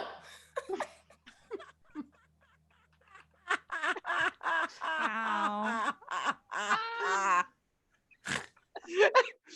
Welcome back. I am very good at holding tone. And we're back for part 2. Yeah. So you all are standing in the still, I'll say in like the intervening like couple of seconds, Hank, you have figured out how to get a rolling fire going in this fireplace. So you're in this like strangely lit home of a corpse. And so he's a corpse in a bathrobe and a hat. I did it, y'all. I got the fire going. He should be cured in no time. Hank, that's not what he needs. I mean, it probably feels good and nice maybe for his bones after what he's been going through, but getting the thing out of his hand, I think is the most important thing. And he's also still bleeding, I believe. Oh no, I think Or like he's dead. not bleeding. I think he's dead. I think he's dead. He's I think decayed quite a lot. I think that was undead. I think he was undead, and now he's just dead. So he was already dead, is what you're saying? He was an animated dead person? I think so. You couldn't give me 3 seconds to get this fire going, Eos? You had to go murder him? Well, as you all are saying, with like just giant wounds open in him, but it was for sure Eos holding this tiny shard. Anyone that wants to make a roll about this to like investigate more, by all means, do so. Ooh, I would like to. What am I rolling? I don't know. What are you trying to fucking do, Dustin? I don't know why my energy was other than talk about how much I love Hank and how I stand him so much. And did you guys have a nice guys dinner without me? Nice guys dinner. Yeah, for sure. They had it. They had like one nice guys dinner when you were just kicking it in the crow's nest. I'm so jealous. But sorry. Let me know what you want to do, and you can pick the appropriate role. Just to confirm that he's dead. Mm-hmm. Well, medicine check. Just give me a medicine check. The DC is super low on this. 14.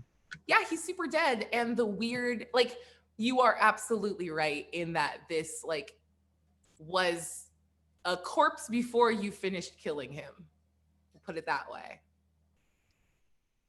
I rolled an investigation check. To look for what? I want to look and see if I can discern how long he was dead for before getting, I don't know what the word would be, before getting like magically reanimated. Yeah. Yeah, for sure. What'd you get? A 14. With a 14, you don't have a strong sense of like the murder occurred between 3 and 6 p.m. If for no other reason than like days seem actually very weird here, but you've got a strong sense that like with the amount of like sort of frost and ice powder cover over that scuffle you saw outside, it's about a day and a half, and he seems about a day and a half dead. Enough to still be locked up, but not like anywhere near putrid, even though that like putrid isn't really an option somewhere this cold. Okay. But he's been down for a while and up for a while. And since I was grappling him when this happened, I'm not holding him anymore, right? Like he can. Oh yeah, you can let him go if you want. Great. Yeah, Tristlin's just gonna unceremoniously lift her arms up and go, "I'm gonna search the house," and she's just gonna peace out. As you go to leave, Tommy will be like, "Do you remember when? Did you hear that thud from across the street? And then the curtains closed when we were heading back here." Would I have noticed that above game, Abria? Yeah, I did say it that like I did make you roll for it. It was. I think it was both of us that rolled for it, if I remember correctly. Well, you rolled for yourself, and I let you know that you heard that regardless of what it was. So yes, you do remember if you so choose. Do you think this is something happening to the whole town? Maybe. I have a stinking suspicion that thud was them slamming their heads against the window the same way he did his. And... Yeah, snow madness can be quite contagious. That's right, Hank. Hey, you know. No, Hank, fuck this. We're following this fun really quick. Dirty Hank, you make a history check for me. Okay. Let's see. History, that would make it 22. Oh my God. Yeah. Okay. So with this, you are making this reference to snow madness. Now, you've sailed a lot of places in the world, and you haven't been too many deeply snowy areas, but your home was a snowy, mountainous land.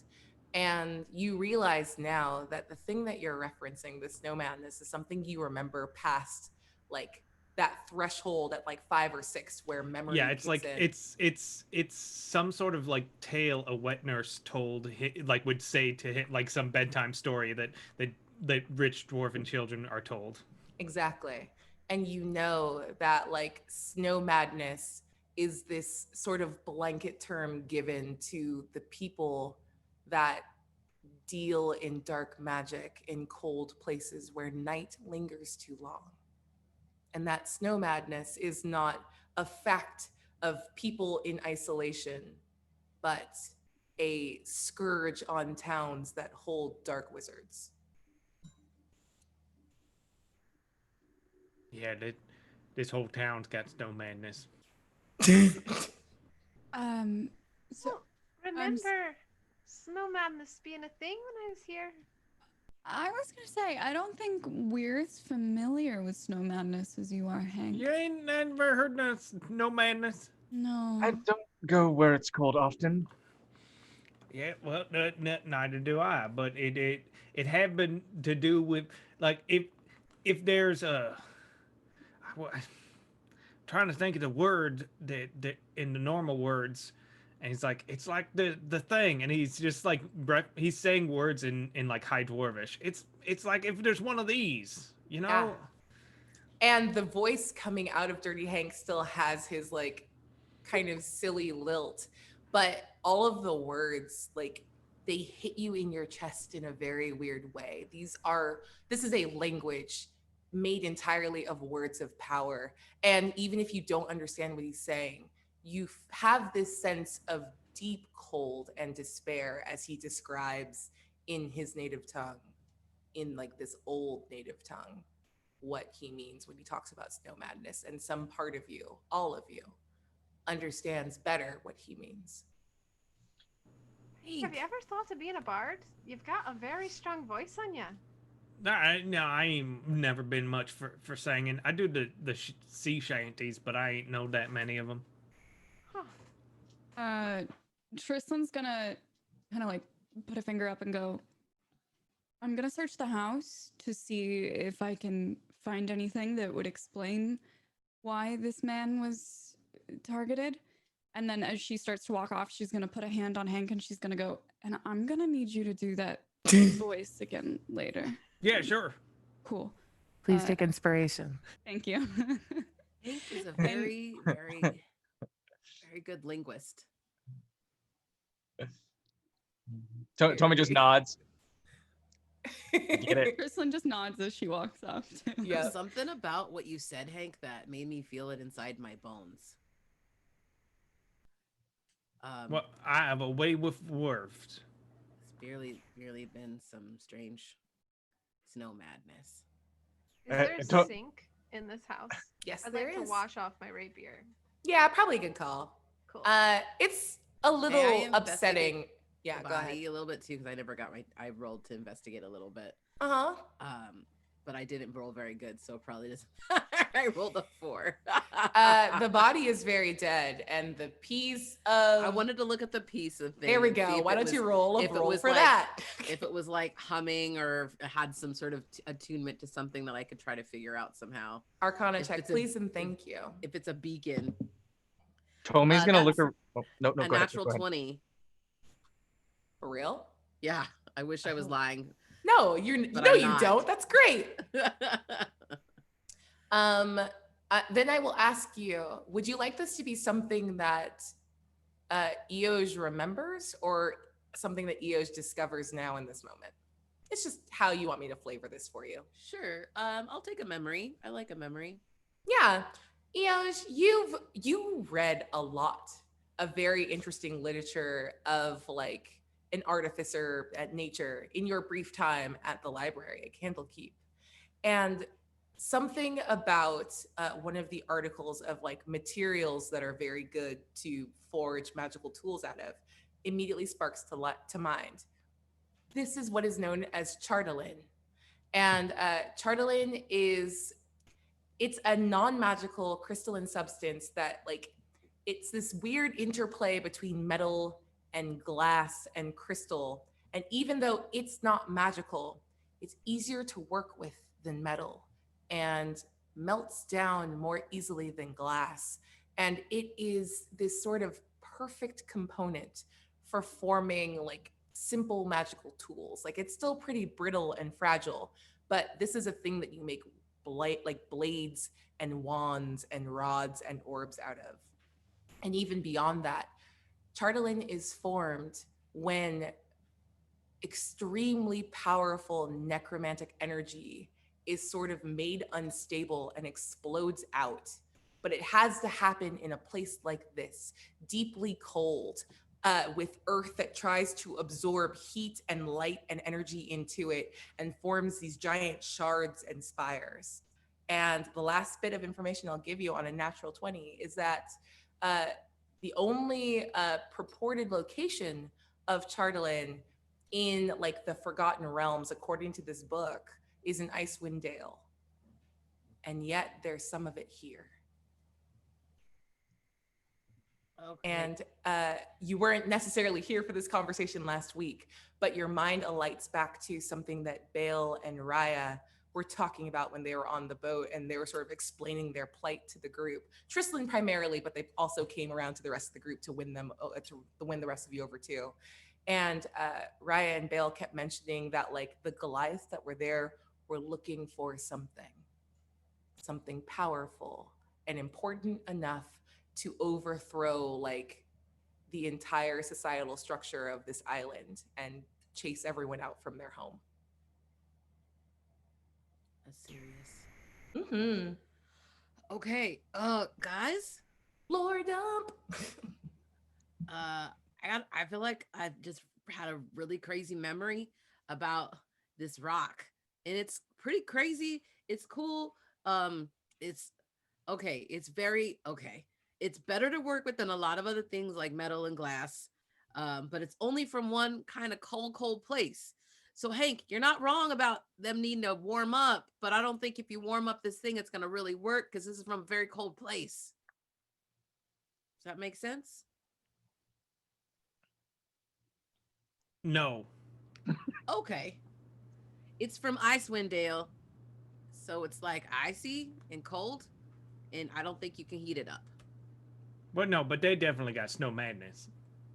Yeah, from this icy thing. I think we're both right. So yes, good. while that's happening, Tomei's gonna is Raya and Bale still out front? Yeah, they're just watching through the window and just like, holy shit.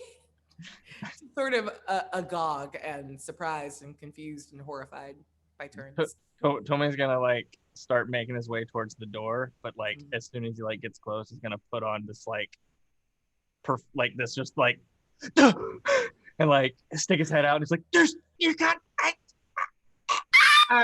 Bale's gonna faint. He's just on the ground, just laid the fuck out. And Raya looks more like, well, only one of us gets to faint at the time, and I guess this is his turn. And tries to steel herself to like respond to you, but looks horrified. It was like a 29 on my deception. So for the ruse, but and then Tomei will just be like, I'm just fucking with you. God, y'all are so uptight. So you're right. This town is fucked. So we should. There's a lot of work to do here. Yeah. You really have no money? What? Me? Nothing. Nothing. And she just leans down and is just sort of smacking Bale's face, trying to wake him up, and looks up at you like, you fucking monster. And he'll like, give her a wink and just turn back in. You should probably get inside. It's a little cooler in here. It's freezing out here. We have to go. Night is falling, and it's already. And you look out, and like it in that way that like it was the beginning of the blue hour. Like it is almost dark now, and the difference between like 15 minutes of all of this happening is the difference between like, I guess it's still daylight and it's basically dusk. And she says, unless we're going to stay here for the night, and I don't feel incredibly comfortable with that, we should go somewhere. I mean, he's dead. I mean, there's not really. Oh my God! You I- killed we- him? Oh no, he was already dead before we got. That's worse! I mean, he was technically undead. She's crying now. Yeah, and he's just like, I hate nobles, as he like turns and starts like sauntering, like just turns and heads back and like kind of mutters, I hope Tristan found gold or something, as I like just start just going back. And he's like smiling to himself and just Yeah. Tristan, I'm not going to make you roll for this, but what information do you want? I want to see if I can find anything that might indicate why this guy was reanimated, essentially. There is none. This Is was there just a normal person that lived a normal life and Is then was there- dead. any kind of letters, correspondence, notes, journals, grocery mean, lists? Yeah, there's yes. So you figure out that this man like worked as essentially like a bar back in a tavern, and like you see like little scraps and reminders of things he needs to pick up for the next like shipment that comes in. A lot of his like last fresh veggies, and then like a bunch of like pickling ingredients to like kind of get ready to hunker down for a winter of no fresh like grains or vegetables. But like there's no like dark sigils or necromantic, like all the things that you would come to expect from like a powerfully and painfully like necromantic like construct. He was just a normal guy that was dead and then was back and was watching you. Were there any valuables? Yeah, sure. You can find about 30 gold worth of like supplies and like maybe like 10 or 15 gold. It's not a super like, it's not a very wealthy house. Like he's not uncomfortable, he's not destitute, but just it's just real average. He was just a guy. Okay. I'm gonna take the gold that I found then.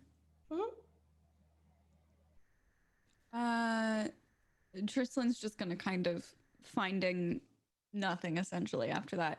Is gonna wander down back to the main room that everyone's in, and she's gonna go, should we check out the house across the street then? I didn't find anything here to explain why he may have been targeted. My guess is the person across the street's also undead or dead and reanimated. I would put money on having another of these shards in them. I'm just taking a knife throw in the dark here that someone is embedding them into the corpses, or Yeah, once it's they're so dead. madness. It affects a whole town. Sure. So people are sharding all over the place. Yeah, it's like at you know, those that venture out at night or don't do their chores, you know, wicked children, they get snow madness. Yeah, you get sharded. So, and I'll kind of turn to the conscious one, which I think is Rhea. Yeah, she's started to stop crying now. She So, just needed it. Good. All right. So, is there like a place that like, I mean, you're from here, right? This is like your town. This is my island, yes. So, like, where do you think this originates from? I mean, you said Goliaths or something. Is there like a place What they came originate from? The dead Like- person? Yeah, like the curse that is befallen this place or whatever. I don't There's a know. curse There's always a curse. It's always a curse or something. For what it's worth, she heard nothing about the Oh, I know. chart Oh, of I'm the aware. Yeah. Yeah, 100%. Yeah. Cool. Yeah. And she's there's a curse. I don't know. Yeah, it seems like this whole island got snow madness. It's stupid. Wait. You know the stories of Snow Madness? And she Yeah, of like course I know. slaps, like sort of casually slaps Bale very, very hard, and it kind of wakes him up. And she goes, "See, it is real." I told yeah. Wet nurse used to tell me stories about that all the time, and you were like, "No, that's Finally. nothing. Don't fucking gaslight me." So, finally, somebody knows something about some real stuff. Yeah, and my nan used to tell me. I'm sorry.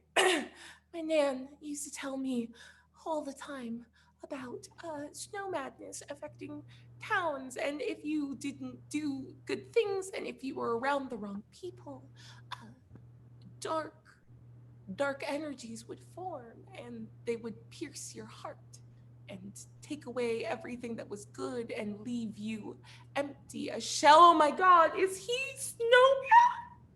Are my villagers? Some of them may be snow mad. No telling how many is snow mad. Okay. I'll turn to Bray. I don't know if I got your name earlier. A bard. I know you're a bard, but I don't think we ever actually.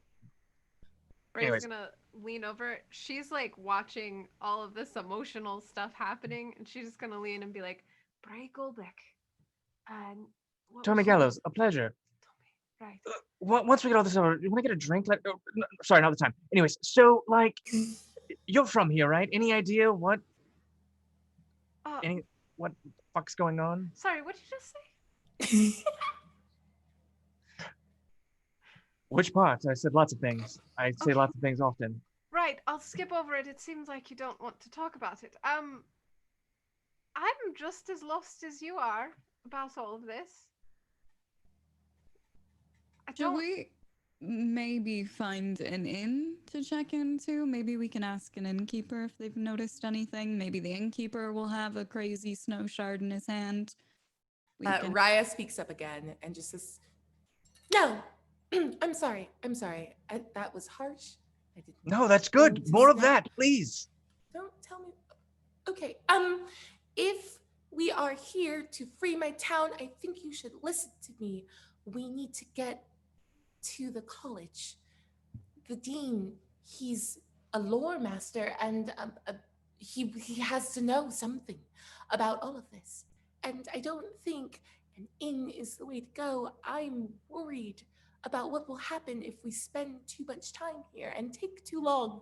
So please, I am begging you. No, I am ordering you as the rightful heir to Frere that we will go to Mercy College now.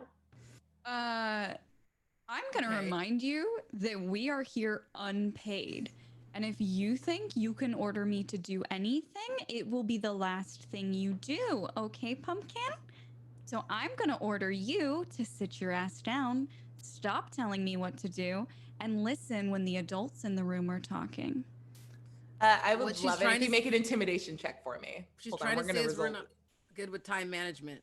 Yeah. I'll lean over to Bray and I'll just be like, I'll take that over the crying and mumbling. Anyway. Intimidation check. That's a 26. I rolled a natural 20 though. So she's gonna like look at you and you see her like sort of cower away like she does before. And then you see her like kind of like clench her fists, and she does it so hard that you see like a little drop of blood comes out of her palm as she throws her arms down and goes, "No, Trislin Orana, you are a very talented fighter and soldier of fortune, and I respect that, but I will not be disrespected this way. Also, I know what's best. Hold on, Dirty Hank. Okay, yeah. I know what's best for us in this moment, and I will leave the wet work to you, but you must trust me when I say that we have to go somewhere else. I'm not trying to be a bully, but I need you to understand when I say we need to go now, and I don't know the past that you and my darling Bale have. That's between you, and I respect it and I honor it, and I will give you your peace, but I will not be spoken to this way by you or anyone else in this crew ever again.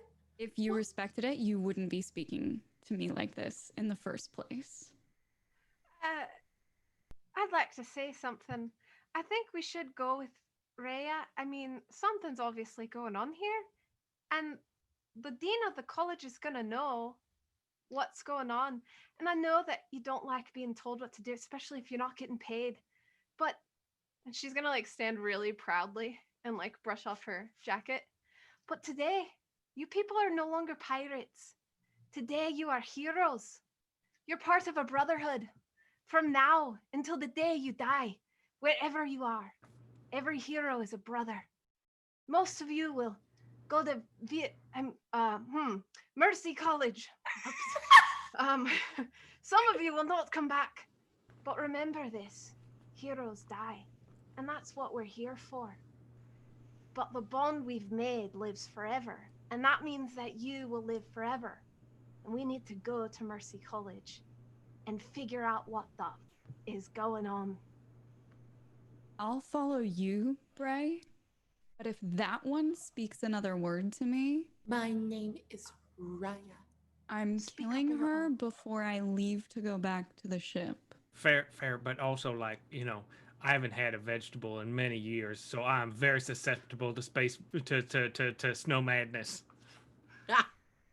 And you see Raya, while holding your attention, Trislin reaches and pulls down like a very long platinum chain that was sort of under her clothing and pulls up like a finely wrought platinum ring with like a massive pearl, like surrounded by diamonds and covered in jewels, with like a finely etched crest that you like recognize from the little lapel pin that's the sigil of her house. And she pulls the chain and throws it at your feet and just says, if you need to be paid, then take this as payment. And just turns and walks out and starts heading up the street. Tommy will go pick that up. That'll work, and I'll flick it to Trislin. Trislin's gonna catch it, just to prove she can, reflexes and all. And then she's gonna hold it like it's an old dirty sock or something, and she's gonna go, I would rather take her silence for payment, and just drop it on the floor and walk out. Tommy will scoop that up. Yeah, I would. Works for me, and he'll pocket that. And as he like starts to walk out, he'll again turn to Bray. So drinks later? I feel like I need one after all of this. Same. And, Oh, do you want to come, Dirty Hank? Oh, I mean, I just want to invite myself, but there's drink to be had. The more the merrier. Absolutely. Right? I am always a fan of more and merrier. Trislin, Eos, we're getting drinks afterwards. Okay. That's all you had to say at the beginning. Why didn't you just say that? Why didn't you just say, we're going to go get drinks, let's go on an adventure? Sounds like we're back on the Thodak. Let's go. So as you guys are making your way up the street towards Mercy College, it passes without incident. The streets remain empty. Every now and then you catch the eyes of a person staring out at you from the window, but you continue to make your way up and forward towards this massive, imposing set of like high marble, like turreted structures that you, Bray, absolutely know to be Mercy College, which is actually an orphanage that they take in orphans from either the sea or from like the area, like this area of the world, because the environment's so dangerous, and they actually like turn them into virtuoso musicians in order for those orphans to be able to like make their way in the world once they come of age. So it's called a college, but it's very much an orphanage and like music repertory school. And as we go, I want to say thank you, chat, so much for unlocking lots of cool stuff. We've got 2 new things to adjudicate. First things first, I'm gonna need, let's go Mika. Mika, can you roll a D10 for me? And we get ready to do a pull from the Stein. A 1. Oh, a 1 goes to Eoj. What magic goes to our good stout halfling friend? Let's see. All items within 30 feet become louder and squishier, granting a -2 penalty to on move silently checks. So basically, just Eoj is real loud for some reason. Sorry, Eoj. That's fine. I feel like that's normal for me, though. I feel like I'm not sure what changed. That's something honestly changed? super fair. I'm sorry, I can't hear it in my right ear right now. Did you say something? Other than that, thank you for unlocking Puppets of Fate and Time, y'all. And let's keep grinding through those tier unlocks and get to cool stuff. So yeah, you all arrive at the college. And as you open up the doors, Bray, you expect like a bunch of like braziers and like wrought iron sconces and like torches and like oil lamps to be lit. This is a place that's full of young, boisterous life. And you open the doors onto just nothing. Cold iron and like large cold glass windows that filter in dirty blue light as like the last rays of the day sort of like darken.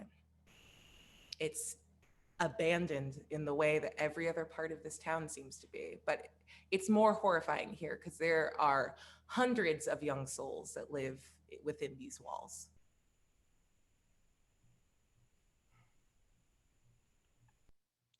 It's nice. Hello?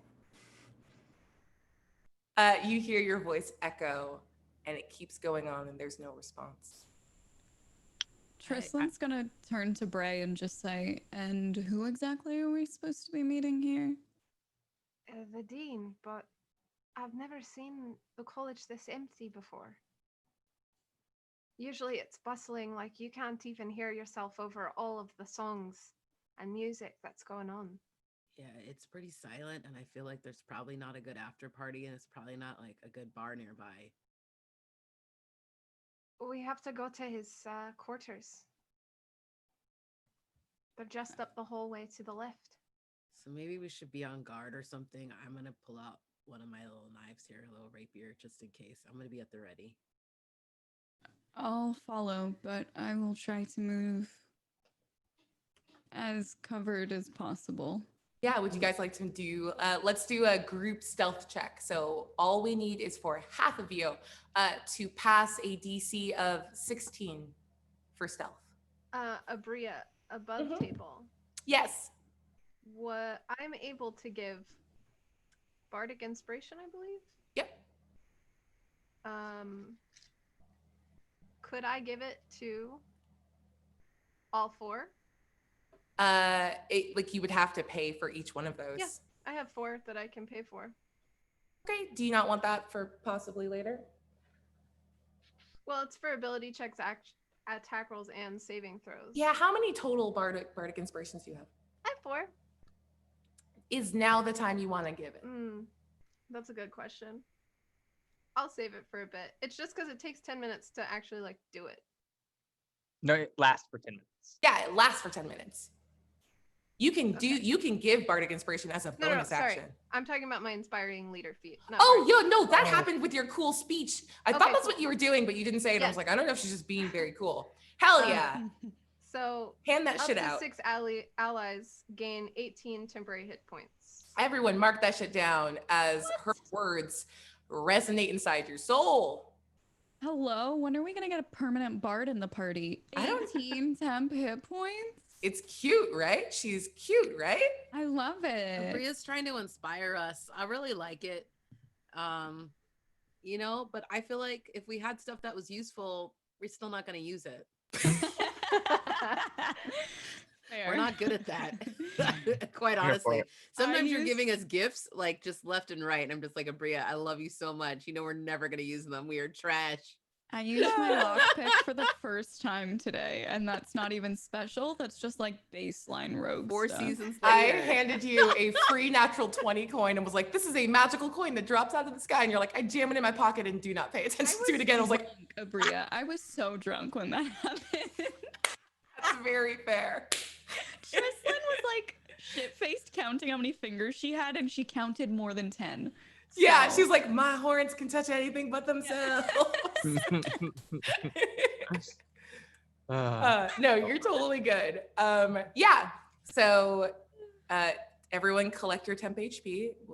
I'm sure nothing else spooky will happen again. And you head up the hall. Let's get those stealth checks, babies. I got an 18. All right, that's 1 success. 13. Not a success. 28. Yeah, I'll count that as a fucking success. 26. Yep, that's 3. Okay, good, because I got a 12. Yeah, this worked out exactly right. So the group passes. And I'm still too loud, so that makes sense. Yeah, a lot of you are doing a lot of like, why is everything squishier? Like, What did you step in? A lot of that, like, My what is that boots are squelching like- sound? Yeah, you dump out one of your boots. There's like slushy ice and snow in it that's making that like weird suction sound. And you're like, all right, get your shit together, Rioj. And you get your boy back in order, and you're able to make your way to where you know the dean's quarters are. And yeah, you see like carved into a beautiful, like giant teak wood door. It says Dean Bowden Brightmast. And yeah, it's just a really nice, pretty door. And you look down and see that it is ever so slightly ajar. And as you've walked, it's gotten darker and darker as you've gotten away from like the main like windows, like these massive windows that are pouring in light. So as you get farther and farther into the core, it's gotten darker, and you feel that there's actually an oil lamp that must be on in this room, as like a little bit of a warm orange glow is peeking out from the crack in the door. What do you do? I'm gonna go in first, since I've been in the dean's office plenty of times. So I'll open. I want to like push the door as wide as it can be open. Yeah. And look inside. You do so. And the sight that you see before you is the dean's like little oil lamp, and it's in the shape of like this little lute. It's really, you remember from your years of being here, being an orphan and a small child, of like how much he loves this like crappy handmade oil lamp from one of his students. And it's like, it's sort of the only thing you can see. It's where your eyes go first. And then you look up and see an unfortunate sight. Bowden Brightmast is a like dark-skinned human man, kind of chunky, like lives well. He's in his like late 50s, early 60s, with like this red purple bushy beard and like a curly mop of hair, and like this very nice set of like well-tailored robes in this like deep sort of cherry color. And his face is open in this like rictus of surprise, and a massive Chardelin spike is holding him in place up against the wall where all of his books and instruments are set up.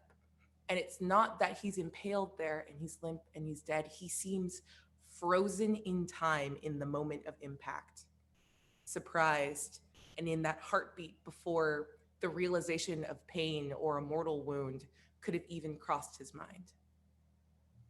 What do you do? We have to get him down. Someone help me. I'm gonna run over and like try to pull the spike out.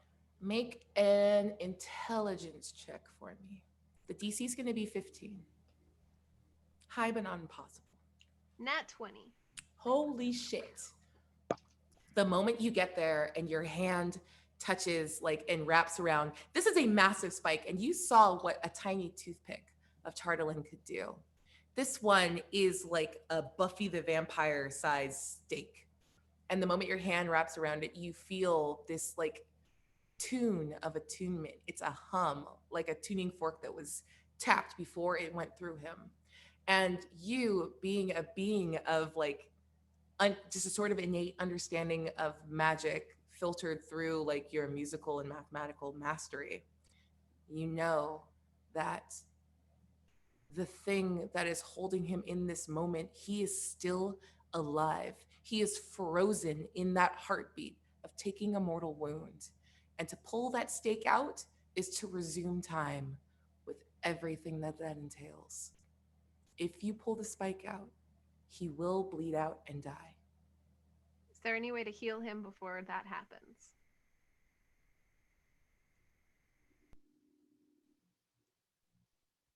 Your mic cut out, Abria. Oh no! Why would it do that?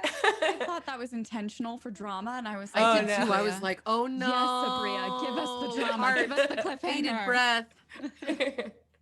I just said maybe. What do you do? The Bray's magic not of really- sorry, with the natural 20, the magic of this is very, very strong. So Yeah. it's not going to be quite as simple as like bop him with a healing word and everything will be fine. Right. I mean, Bray is kind of panicky at this point. She wasn't expecting to see her dean impaled upon the wall, so she's still trying to get that spike out. Someone brace him. He's gonna fall. Tommy will run up to brace him. You know, if you pull that out, that's not gonna go well, right? That type of wound. Can I roll Arcana to see how much Hank understands about what this is? Please do. Yeah, Snow Madness, man. Snow Madness. That'd probably be okay. 16? Yeah, with a 16, what are you trying to find out? Just like, cause if it's a smart idea to pull this from this man at this point. It's not. Yeah. You are very aware. Like, you can see from his body position now that you spent those kind of seconds that Bray didn't in her panic. Looking at his body position, he is held off of the ground with the force of the driving of this. Like, he is frozen in air and stopped in this moment. And you understand very well that, like, the spike is the source of this magic. I want to place, like, my hand on Bray's and not, like, pull her hand away, but just be like, I don't think that's the approach we should take. I think. What do you suggest? Well, somebody did this to him, so somebody can undo this. Do you think they're still here? I mean, Snow Madness don't travel far. It stay in one place. Would you say it moves at a glacial pace? No, it's very quick. Take over a whole town. Also, it could be like an avalanche effect. Everything could be affected. Take inspiration. I hate you. I love you. Also, right now. There's 2 rerolls to the table while you're down there writing stuff. Yeah. One is from Leon Bezzy, and the other is from Manna. I love you, Manna. I love you. Pew, pew, pew. Okay. I think you're a smart guy. I think we should find out what did this and then come back with more information. Yeah, there is an evil in this place that is affecting the people of this town, and I don't think we should be pulling things for people all willy-nilly and killing them, Eosh. No, I agree with you full-heartedly. Why would you direct that towards me like that? Well, ain't only one person killed nobody here, so that's... Are you accusing me of being like an ice princess? I'm not a princess, and I'm not about this ice. Okay, you know what? I want this feeling to end. It's all that I am. That's a deep cut for the old people. I see what you did there. All through the eyes of love. Get a move on and maybe try and figure out what did this to him before it gets worse. Yeah, I would agree with that. That sounds like a good idea. Well, it ain't natural. Someone threw or pushed this at him. You just look at him. That's the person who's getting thrown at. I'm gonna offer something kind of spicy. Hey, Bray, you are inherently magical. You're good at magic, and you know that this is magic here. I would love it if you made an Arcana check for me. Now, the DC for this is going to be psychotically high. It's gonna take... You have a lot of rerolls still, just letting you know. I have a plus 11 to Arcana. Great. Okay, it's gonna take a 30. Can Task that is DC impossible. Quick question before Bray makes this roll. Would there be any way that Trislin would be able to discern that she's about to put on her thinking cap? Because I have a little assistive thing that I've been waiting to use. Yeah, you see Bray's sort of face clouds over as she has been sufficiently talked down from pulling the spike, but wants to do something. She needs to do something, and you see her eyes and mind searching for something, some way to interact and push through this magical effect in order to reach the man that was a surrogate father for her in her time here. Trislin's going to like take a deep breath and kind of roll her eyes and then put her hand on Bray's shoulder. And she's gonna cast guidance. Ooh! So you can roll a d4 and add whatever you roll to the ability check of your choice. So I'm going to have you start by rolling the d4 first. Okay. We're going to figure out what you I got a need to. 3 on the d4. Okay, so before that d4, you would have to roll a 19 in order to hit this DC. It's now a 6. I also have my isn't there another single-use +5? There's also a +5 if you choose to use that. Got Which now this. says that you have to roll an 11 or better in order to pass this check. Well, I rolled a 12 because I have a +11. I rolled a 1. So I just barely made it with all of my pluses and help. And through this like amazing coordinated effort, you're able to push through, and like time sort of stops for everyone around you.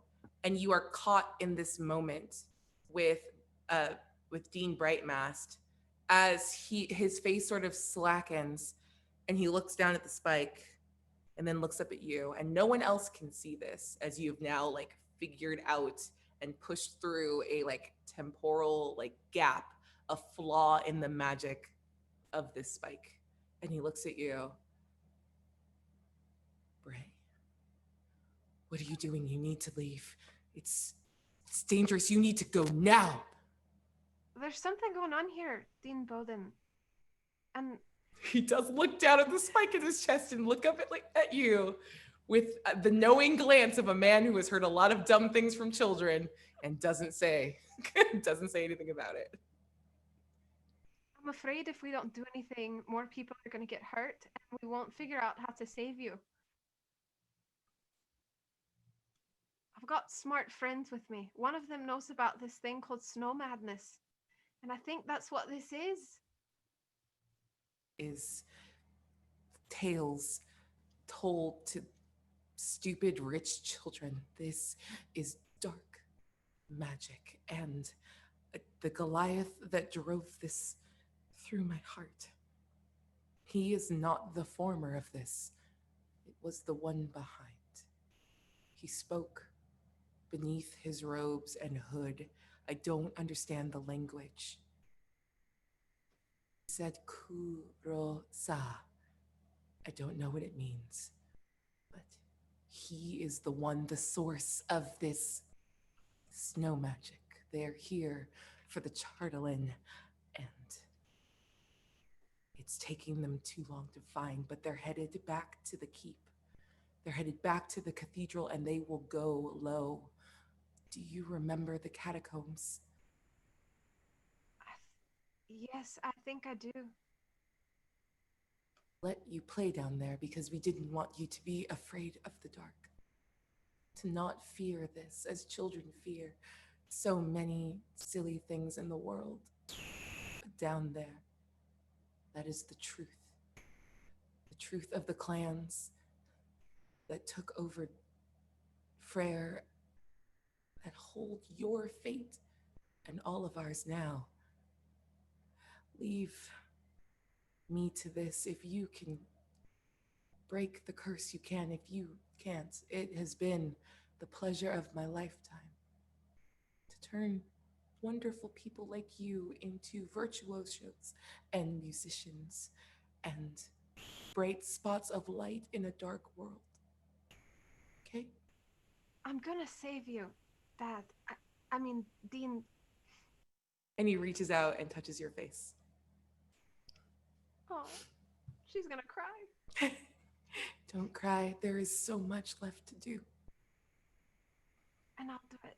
I promise you. I'll save you if I can. Follow the signs for Clan Alcoran.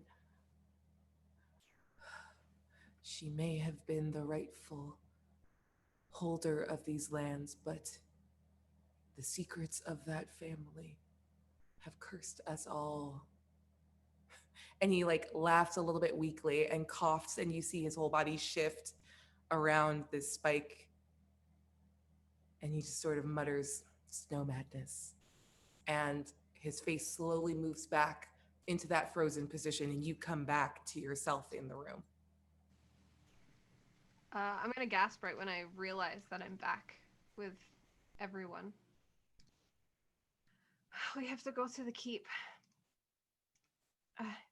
Dad says that we have to go low. Under. It's... When did he say that? I just spoke with him. And she's gonna be like wiping tears off of her very like red sobbing face. What? He said something about Clan Akron. They're the rightful holder of this land, but the secrets of their family cursed us all. And can I roll a history check? Is that Yeah. Did you say the name? yes. Yeah, roll it with advantage. God, the DC is so low here too. Okay.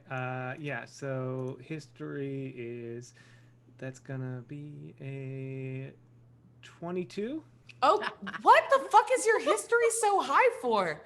You were illiterate knows until an all hour the- and a half ago.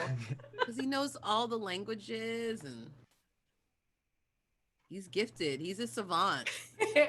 The moment that name hits your ear, you remember it. You remember it from those like child milkmaid memories. You remember it from the book that you have of your clan's house. Like Clan Alcoran is a strong, powerfully magical, oft maligned dwarven house.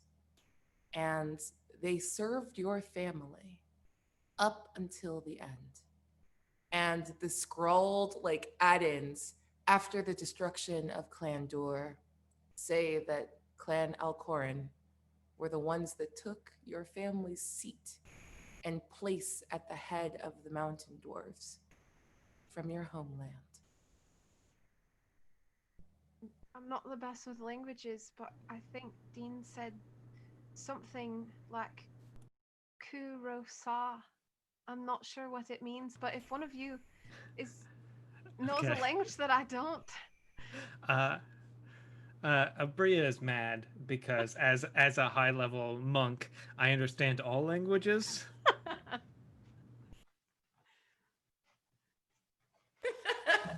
You recognize this, and I'll give you that on like the very high history check. Not only do you natively understand what it was as he sort of phonetically reproduced a language he didn't speak, but you know that this is a language Vidalcan that is so rarely spoken. And the Vidalcan are a race that like are more figures of myth and legend than of reality. And it says, tiresome, but we're running out of time. Keep searching. So much meaning in so few syllables. Okay, that's a small word. That's a big word, and I translate it for everyone else. Yeah, no, I think we should go to the keep. So wait, they own this island? Does that mean this is my island? Do I have an island? Honestly, Hank, it could explain your vast wealth that you don't understand. I ain't got no monies. Important question. Would you all have allowed Bale and Raya to be in this room with you, or would you have told them to wait outside because it was probably dangerous? Probably wait outside. They're They don't hear any of this. That's fine. Personally, I wouldn't have objected to Bale being there. But Yeah, I don't feel like Hank would have wanted them to be outside because that's not safe. I mean, like outside the door. Okay, like, yeah, they are 5 feet away on the other side of the door. Would you have like knowing full well that Bale and Raya tend to be they are Bale and Raya single unit? Would you have like made a special attempt to get Bale to join you, purposefully leaving Raya behind, Trislan, or no? Personally, I would have done that, but I wouldn't have objected to however like the group tried to interact with them besides that. I think like this all happened so fast, Hank certainly was not paying attention to who else was in the room. Yeah, same for Bray. Then I will say that both Bale and Raya were in there, and Bale looks confused and horrified. He has seen far too much magic for one very basic boy's life. and Raya at the sort of mentioning of Alcoran, and more importantly, like sort of clocking Dirty Hank's reaction to that, looks at him, narrows her eyes, shakes her head slightly, and is going to walk out of the room. And you can all hear her mutter, "We need to find the children," and goes away.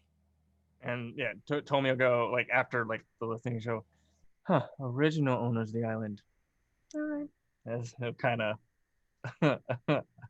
look at Ray as she goes off.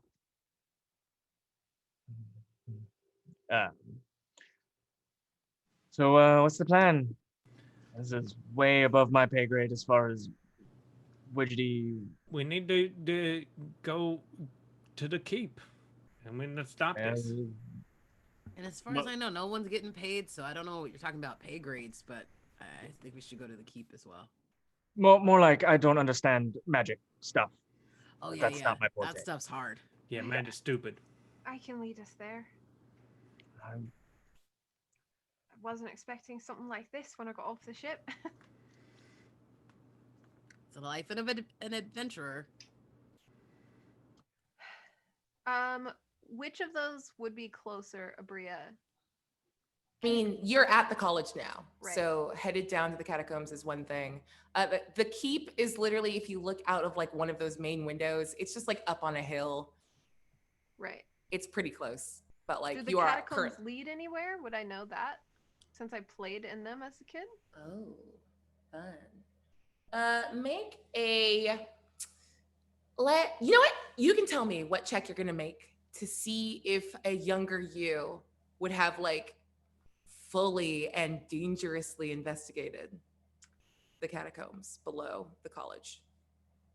And you can tell me what it is and like make a case for like literally whatever you want. If you're like, it was animal handling because I made other little boys run in front of me. Like, I don't know. Like, you tell me.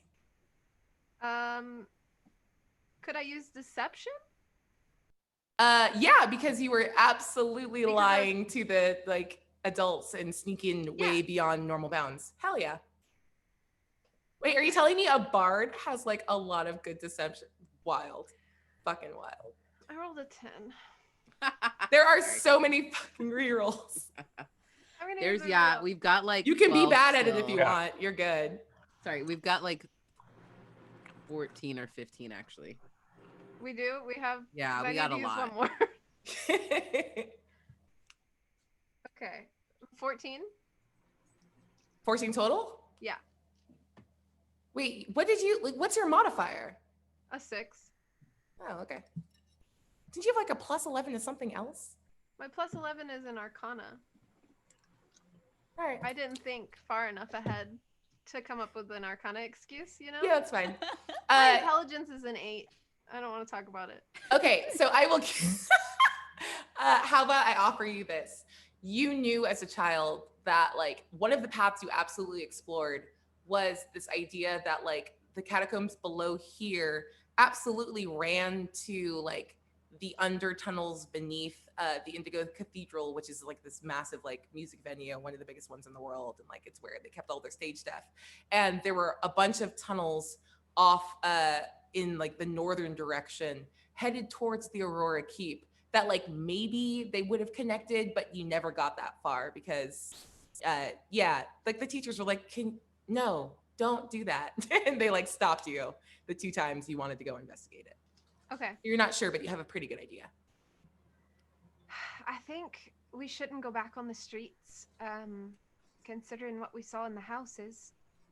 I think our best bet, we should probably go down in the... My accent is slipping. We should probably go I never down use into them, the so you're fine. catacombs. I know that they branch off in the direction of the keep, and the dean, he also mentioned catacombs as well. It's a good start, and we're right here, so why not? Yeah, I mean, what else we gonna do? Go home? Sounds good to me. I mean, we're here. May as well. Lead the way. Okay. I'm going to start leading the way towards the catacomb entrance that I definitely know. about. Hell yeah. And as we walk, thank you so much for unlocking another poll from the Stein chat. You guys are great.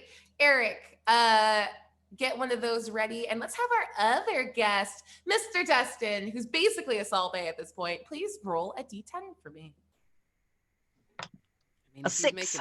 making bread, he can, He can make bread. He can make rollable choices. This one goes to Mika. Ooh. And it very much works. You gain theme music, which plays whenever you do something dramatic. The music is polite enough to be quiet when you're trying to be stealthy. Wait, can I just ask? Please tell me this is inspired by Kronk doing his own theme music in Emperor's New Groove when he freezes against the wall and he goes. Tell me that's where that came from. I love it. Yes, that has to be where that's from. Let's decide, Mika. Is this music like diegetic? Are you making it, or does it just weirdly exist in the world? Oh, I'm definitely making it. It's one of her original songs called "Jump in the Crowd," and it's a Jump in the Line parody about kobolds pickpocketing people. And you're I am singing this song. obsessed. It's so Shake, good. Shake the kobold, shake him loose of gold. Yeah. Work, work, work the kobold. And it just keeps going. It repeats. Hell She yes. got the kobold. My kobold's She- name is a meepo. I tell you first, he's a cheapo. But when he picks pocket, it just keeps going. Amazing. Yeah, so as you're going down and heading Okay, into the I believe you. Jump in the line, rock your body on time. So here's what's happening. As you're sort of singing this song, I'm gonna like proffer that you kind of do it as like a nervous habit, because it's really dark and creepy down here. And the first time you get to the chorus, like jump in the line, you hear a very tiny voice go, "Okay, I believe you," from farther down in the hallway, like down as you're getting down to the catacombs.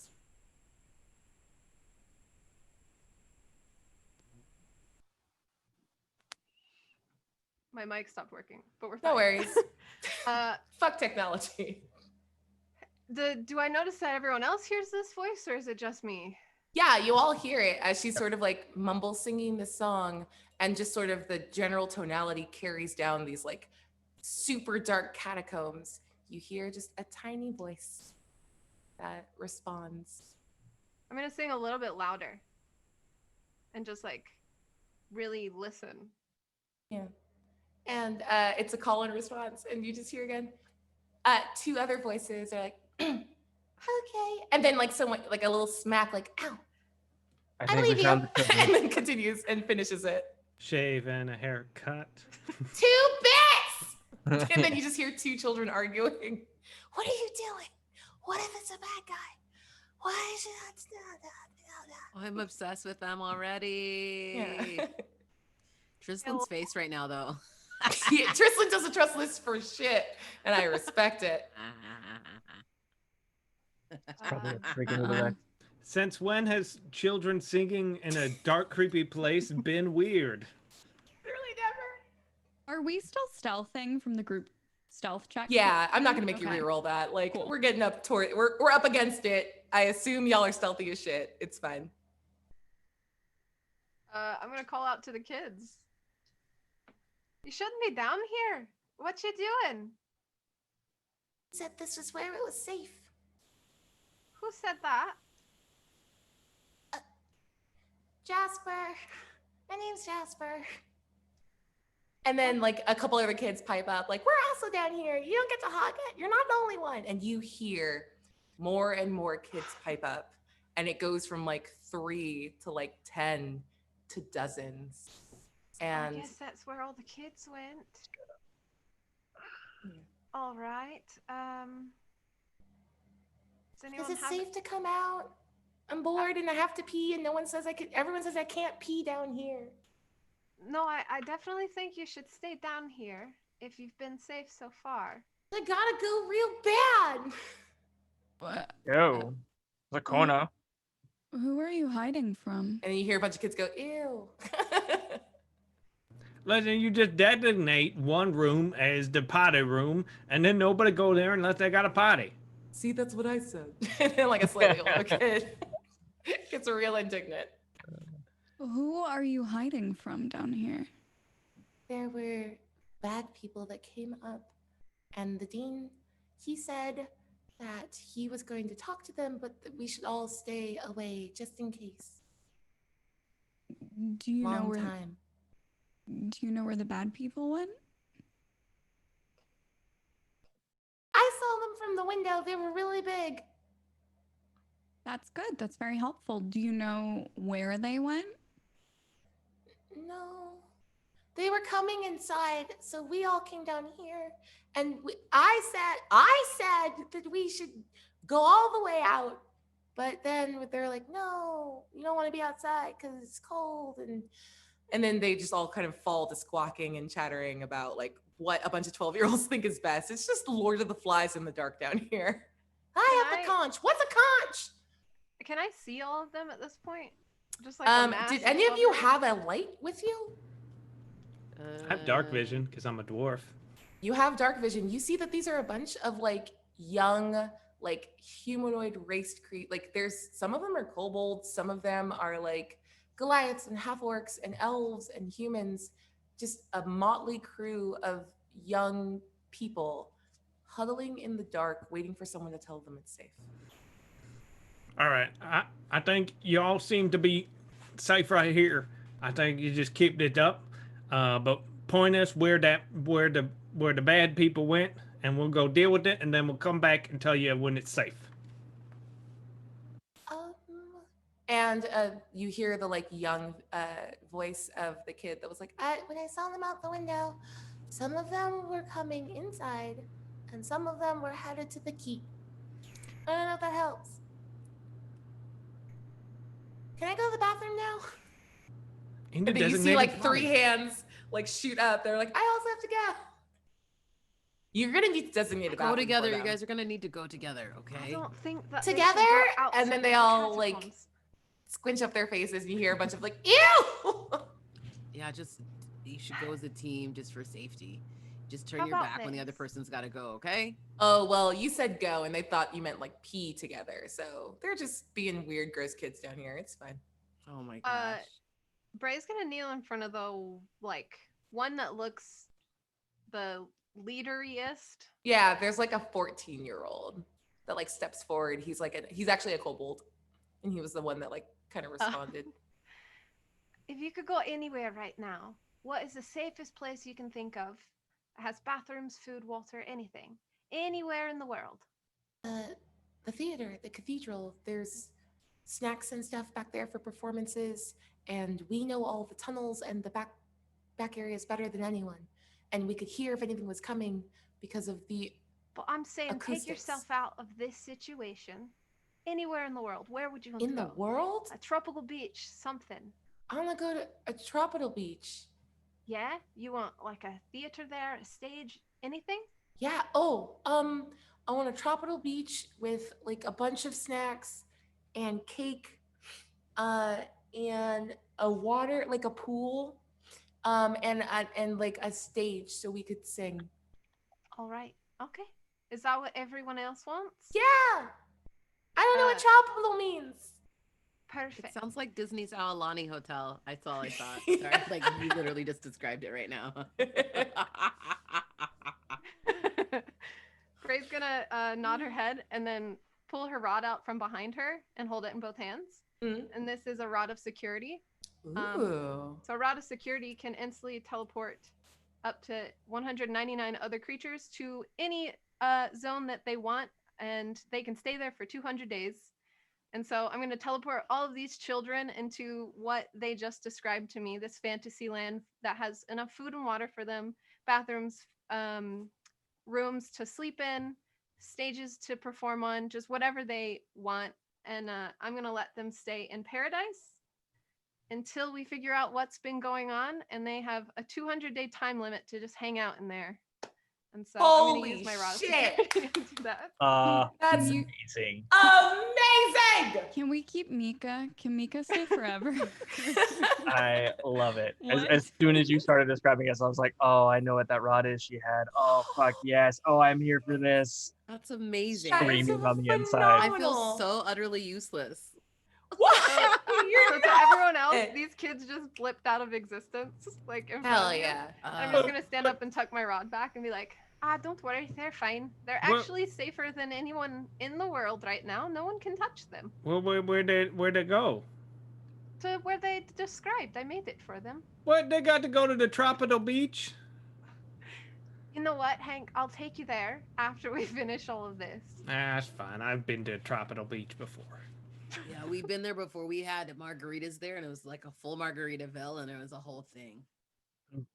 Oh, thank the gods. I thought we were going to have to handle a whole bunch of kids. I don't do well with kids. That's a lot better. Yeah, that's good. That's way better. We should go. I need to stab something. Yes.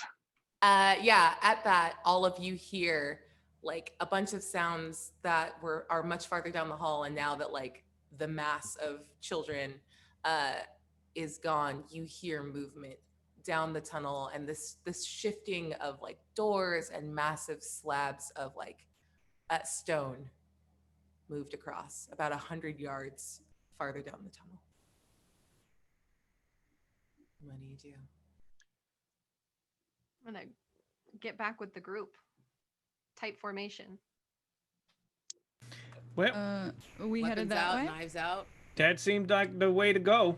And Hank just starts walking over that way. Sweet. Knives out. Yeah. Is there anything y'all want to prepare as you walk into a 10-minute fight? Yes. I am gonna pull out a bag of marbles that I have in my bag, and I'm gonna grab 3 of those marbles. Mhm. And I am going to cast Glyph of Warding on 3 of them. Ooh. So I can attune them with any type of spell that I currently have prepared, and then I can say when that spell gets cast from this object. And I'm going to make the trigger be a very hard force. So like if they throw the marble and it hits, then the spell goes off. Mm-hmm. And the spell I'm going to imbibe these with is going to be Fog Cloud, Gust of Wind, and Wall of Water. Nice. And then I'm going to take 3 of these marbles and I'm going to hand them to Trislin, Hank, and Tomy. Wait, Nice. who has like a ranged weapon in our group? Does anyone? I'm all ranged. Tomy does. Then I'll give it to Yoj. Nice. All right. So here's what I'm gonna say for what's gonna go down here, because once again we're up against the clock, and I want you to have this moment. But this is absolutely a smoke 'em if you got 'em moment. I'm gonna give you guys a surprise round to sneak up on this group, assuming that 4 out of the 5 of you pass like a DC 18 stealth check. Do whatever you can to pass it. Prepare whatever you want. And it's gonna be a room full of stuff, so you want to knock it out before it gets you. Let's roll initiative now in case we need it.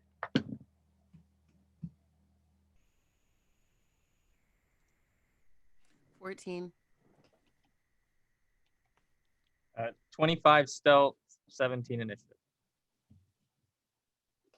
23. Hold on, sorry. Let's go initiative first, and then Sorry. I'll resolve. Sorry, my brain was like, 2 numbers. That's too many. What was your initiative, Tomy? 17. Okay, Bray. Initiative was 7. Okay, Dirty Hank. You're muted. I can't hear you. You did. Also, I have 17, but he probably has more dexterity than me. Okay, and Trislin. 18. I just heard teen. What was the first part? 18. Okay, perfect. All right, so in the event that it comes down to it, Trislin will go first, but you all get a surprise round, assuming successful stealth rolls. So let's get those rolls. Eosh. 17. Below. Tomy. 25. That's a pass. Bray. Not 20. 25. Absolutely, that's a pass. Dirty Hank. I'm using a reroll, and I got a dirty 20. That's a pass. All right, Trislin, you are so bad at stealth checks. All of this hinges on you. Did you manage to roll above an 18 on your stealth check? Is it 26 above an 18? Yeah, that's gonna do it. Oh, okay. Y'all have the element of surprise as you sneak up to the edge of like this particular set of corridors, and you're able to peek into this room that's lit with this like very dull gray arcane light, and you see 3 Goliath standing and walking around, each of which has a massive like like they're perfect cone, like canicular spikes of chartolin driven through their left eye socket as they act and move around, and their tattoos seem to like ripple like mercury with like that same like dull blue gray like chartolin gleam. And in the center of them stands at about 6'7" in blue robes obscuring their face, and another figure that is directing them as they are pulling this weird little like canicular necropolis like bone area apart. And on the ground, inscribed in like and like paved out in these beautiful marble stones, Dirty Hank, you recognize the sigil of House Alcoran. And this is their like ossuary. They're looking for something. And you see them occasionally like snapping boxes, rifling through bones and pocketing something. They're finding it. So we'll go in initiative order. You all get a surprise round. Do the most you can. What do you do, Trislin? Oh, okay, pressure. Pressure. I would like to cast my I'd like to use how close am I? Is there one that's like closest to me? There's one that's probably 10 feet in front of you that hasn't noticed you yet. Okay, you know what? I am He's reaching going. up. So, quick question: Mhm. if I use my, no, never mind. That doesn't count. Yeah, I'm just going to use my rapier, and I'm gonna go for a sneaky, stabby on the guy who's the closest to me. Okay, go for it. Because I just want to make sure while I roll for this, my sneak attack only works with finesse or ranged weapons, so I definitely can't use it for any magical casting that I'm doing, correct? Yep, you're good. Cool. Just making sure I wasn't wasting it. That is a 23 to hit. Hits. Cool. Sorry, bear with me for Nope. 1 minute. Here's what we're gonna do. Go ahead and roll your damage and then total it up. We're just gonna keep moving down the line to see what everyone does in this like quick flash of action. Tommy, what do you do? You see that Trislin's attacking the one closest to you. There's 2 other Goliath and the hooded figure. Yep. So it's just all knives, and I'm going after the hooded one, like the main we guy. love it. Okay. So it's going to be 2 knives with 1 action, bonus action attack, action surge, 2 more knives, so 5 daggers just flying. Beautiful. At the same time. I pre-rolled to help speed things along. Dirty 20, or Hits. the lowest number is a 16. Yeah, they all hit. Okay. And I'm calculating damage now. I'll get that to you once. Beautiful. Keep on moving. Can I give you my damage now? Yes, please. So that's a 31 damage for my action. And then I'd like to use my bonus action for a like tail whip attack on the guy that's also nearest to me. Yeah, go ahead. Okay, awesome. That is a. I will make a note that all of those were sharpshooter attacks. Perfect. Probably a good call. I'm gonna use a reroll on the attack there. That's way better. 21 hits. 21 instead of a 7. So thank you, chat, for those rerolls. And I will calculate the damage for that as well. That is. That's only a 3 poison damage. Okay. So you have a DC of 15 con save, or you can take the poison condition. They pass the con save and look down at you. This like main Goliath is bloodied, but still up. Okay. Okay, Dirty Hank. How big's the room? Probably 40 feet across. Okay.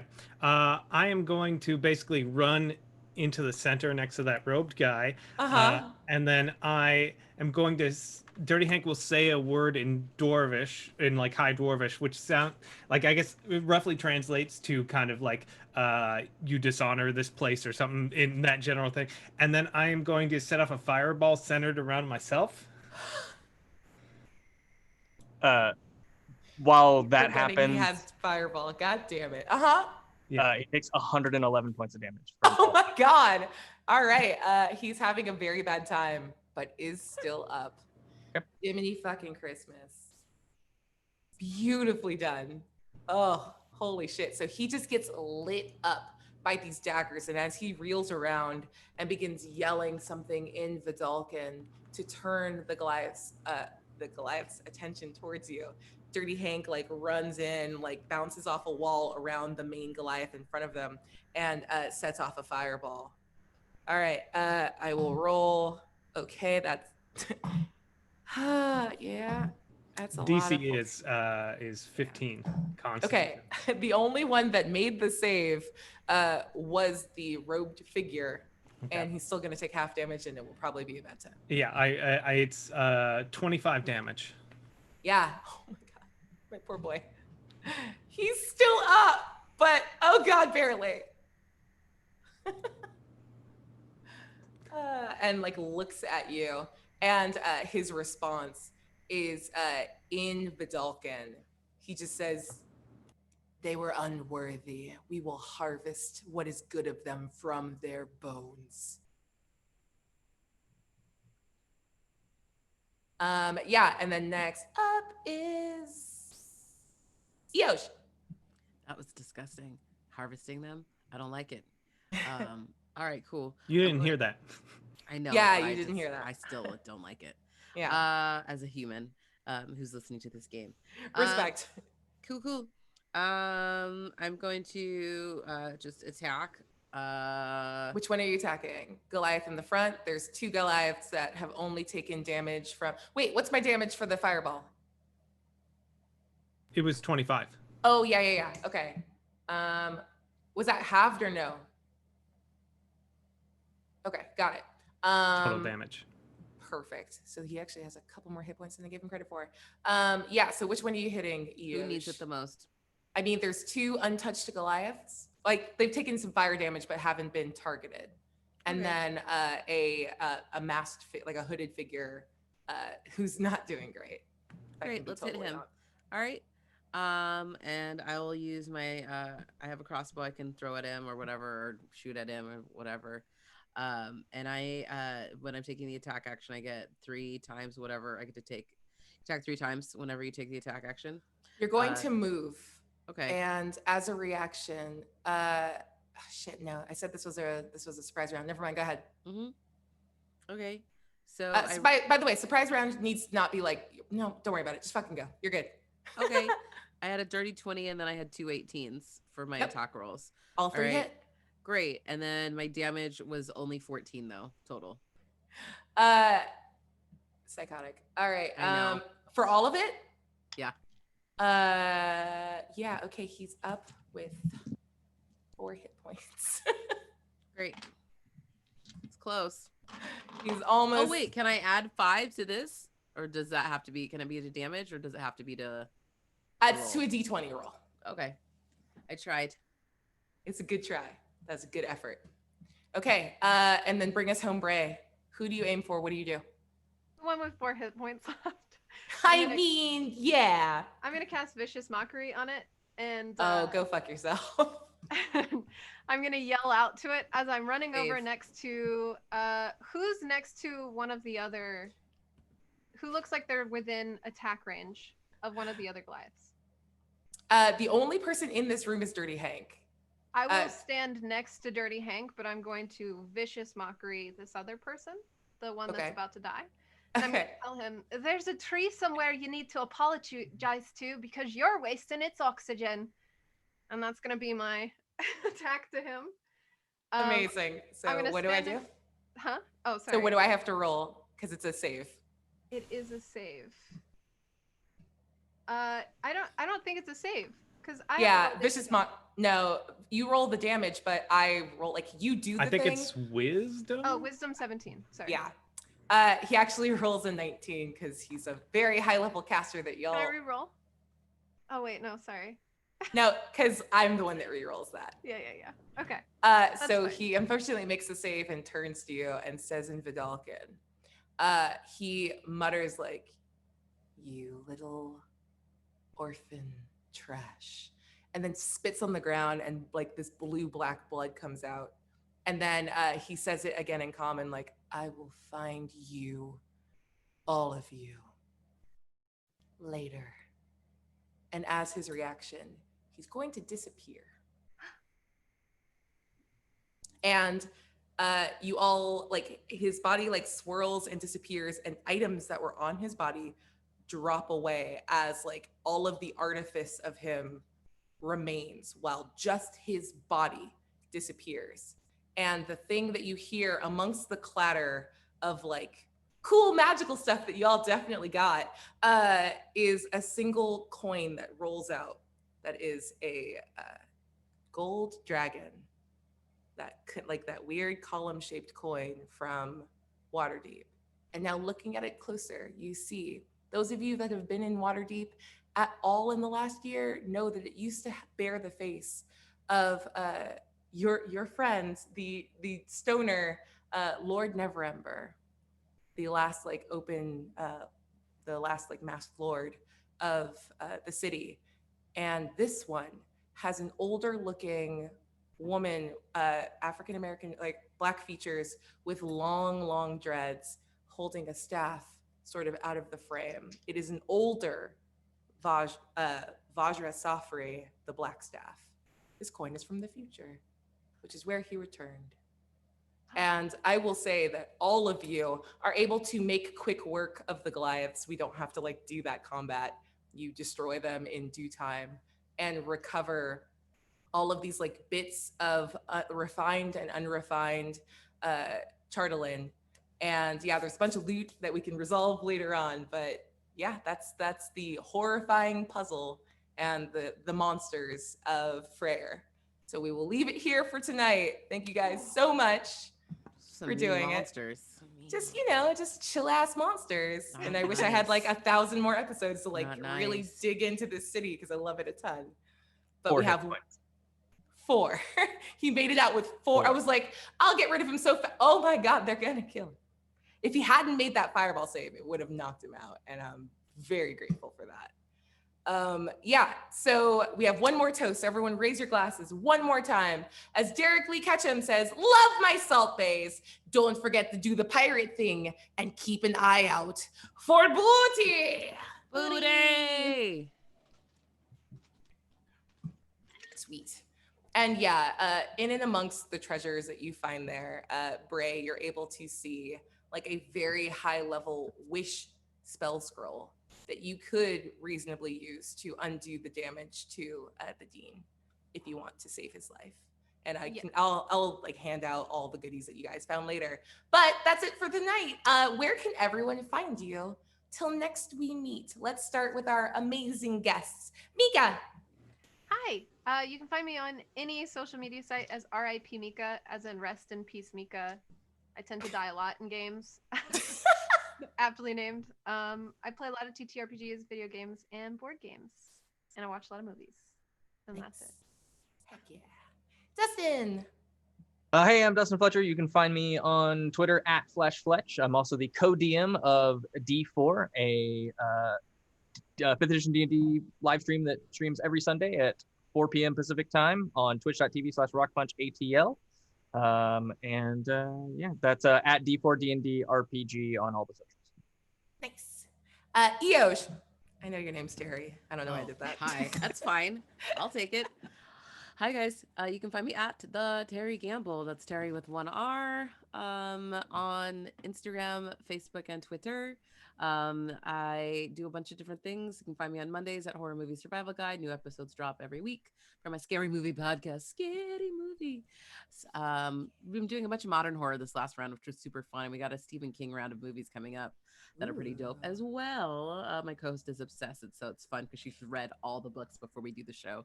It's great. So nerds, join us. What am I doing now? Oh yeah, Tuesdays I'm here. Thursdays, this week I am in a improv sketch comedy group. We've been putting out videos every couple weeks, so we have a new video dropping this Thursday. Check us out. Diversity Hire, that's as in getting higher comedy. Super fun on Twitter. I believe it's just Diversity Hire.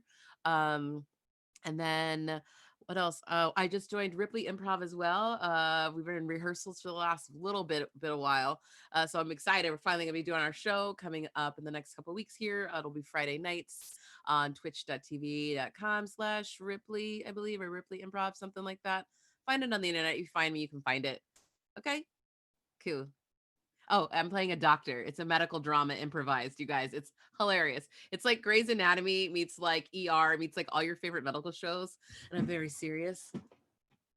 And we do a lot of takes like that. And it's really, really fun. And I'm kind of obsessed with it. And some of your favorite other people, like Elisa Pearl and like some other wonderful people are in it. And I am like dying of the cast. They're so fun. Amazing. Hell yeah. Negs! Hi. Hello.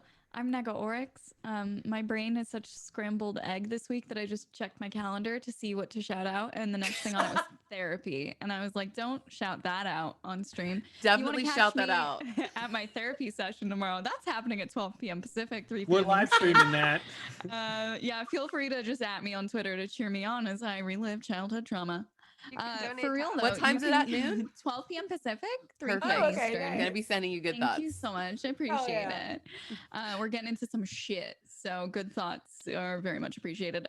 For real though, you can catch me co-hosting The Weekly. It is a weekly gaming news show. This Thursday at 1:15 Pacific, 4:15 Eastern. It starts at a weird time because we're following the Ubisoft Forward event that they're doing. But I'm super excited. We're going to be interviewing some amazing guests this week, so be sure to stop by. That's twitch.tv/twitchgaming. I'm a full-time streamer on Twitch, so come by literally any day of the week. I'm always streaming on my channel. On Saturday at 6 p.m. Pacific, 9 p.m. Eastern, we have the first stream for Big Book Energy. It's a book club that myself and Jason Sully have started. Our first book is going to be Percy Jackson and the Lightning Thief. So you have a couple days to catch up. I'm sorry, I'm so excited. That's amazing. If you want to try and catch up to make it to book club this Saturday night, you have a couple days to read the book. We do have a Discord as well, so feel free to come join that. That's where we've been talking and getting discussion questions ready.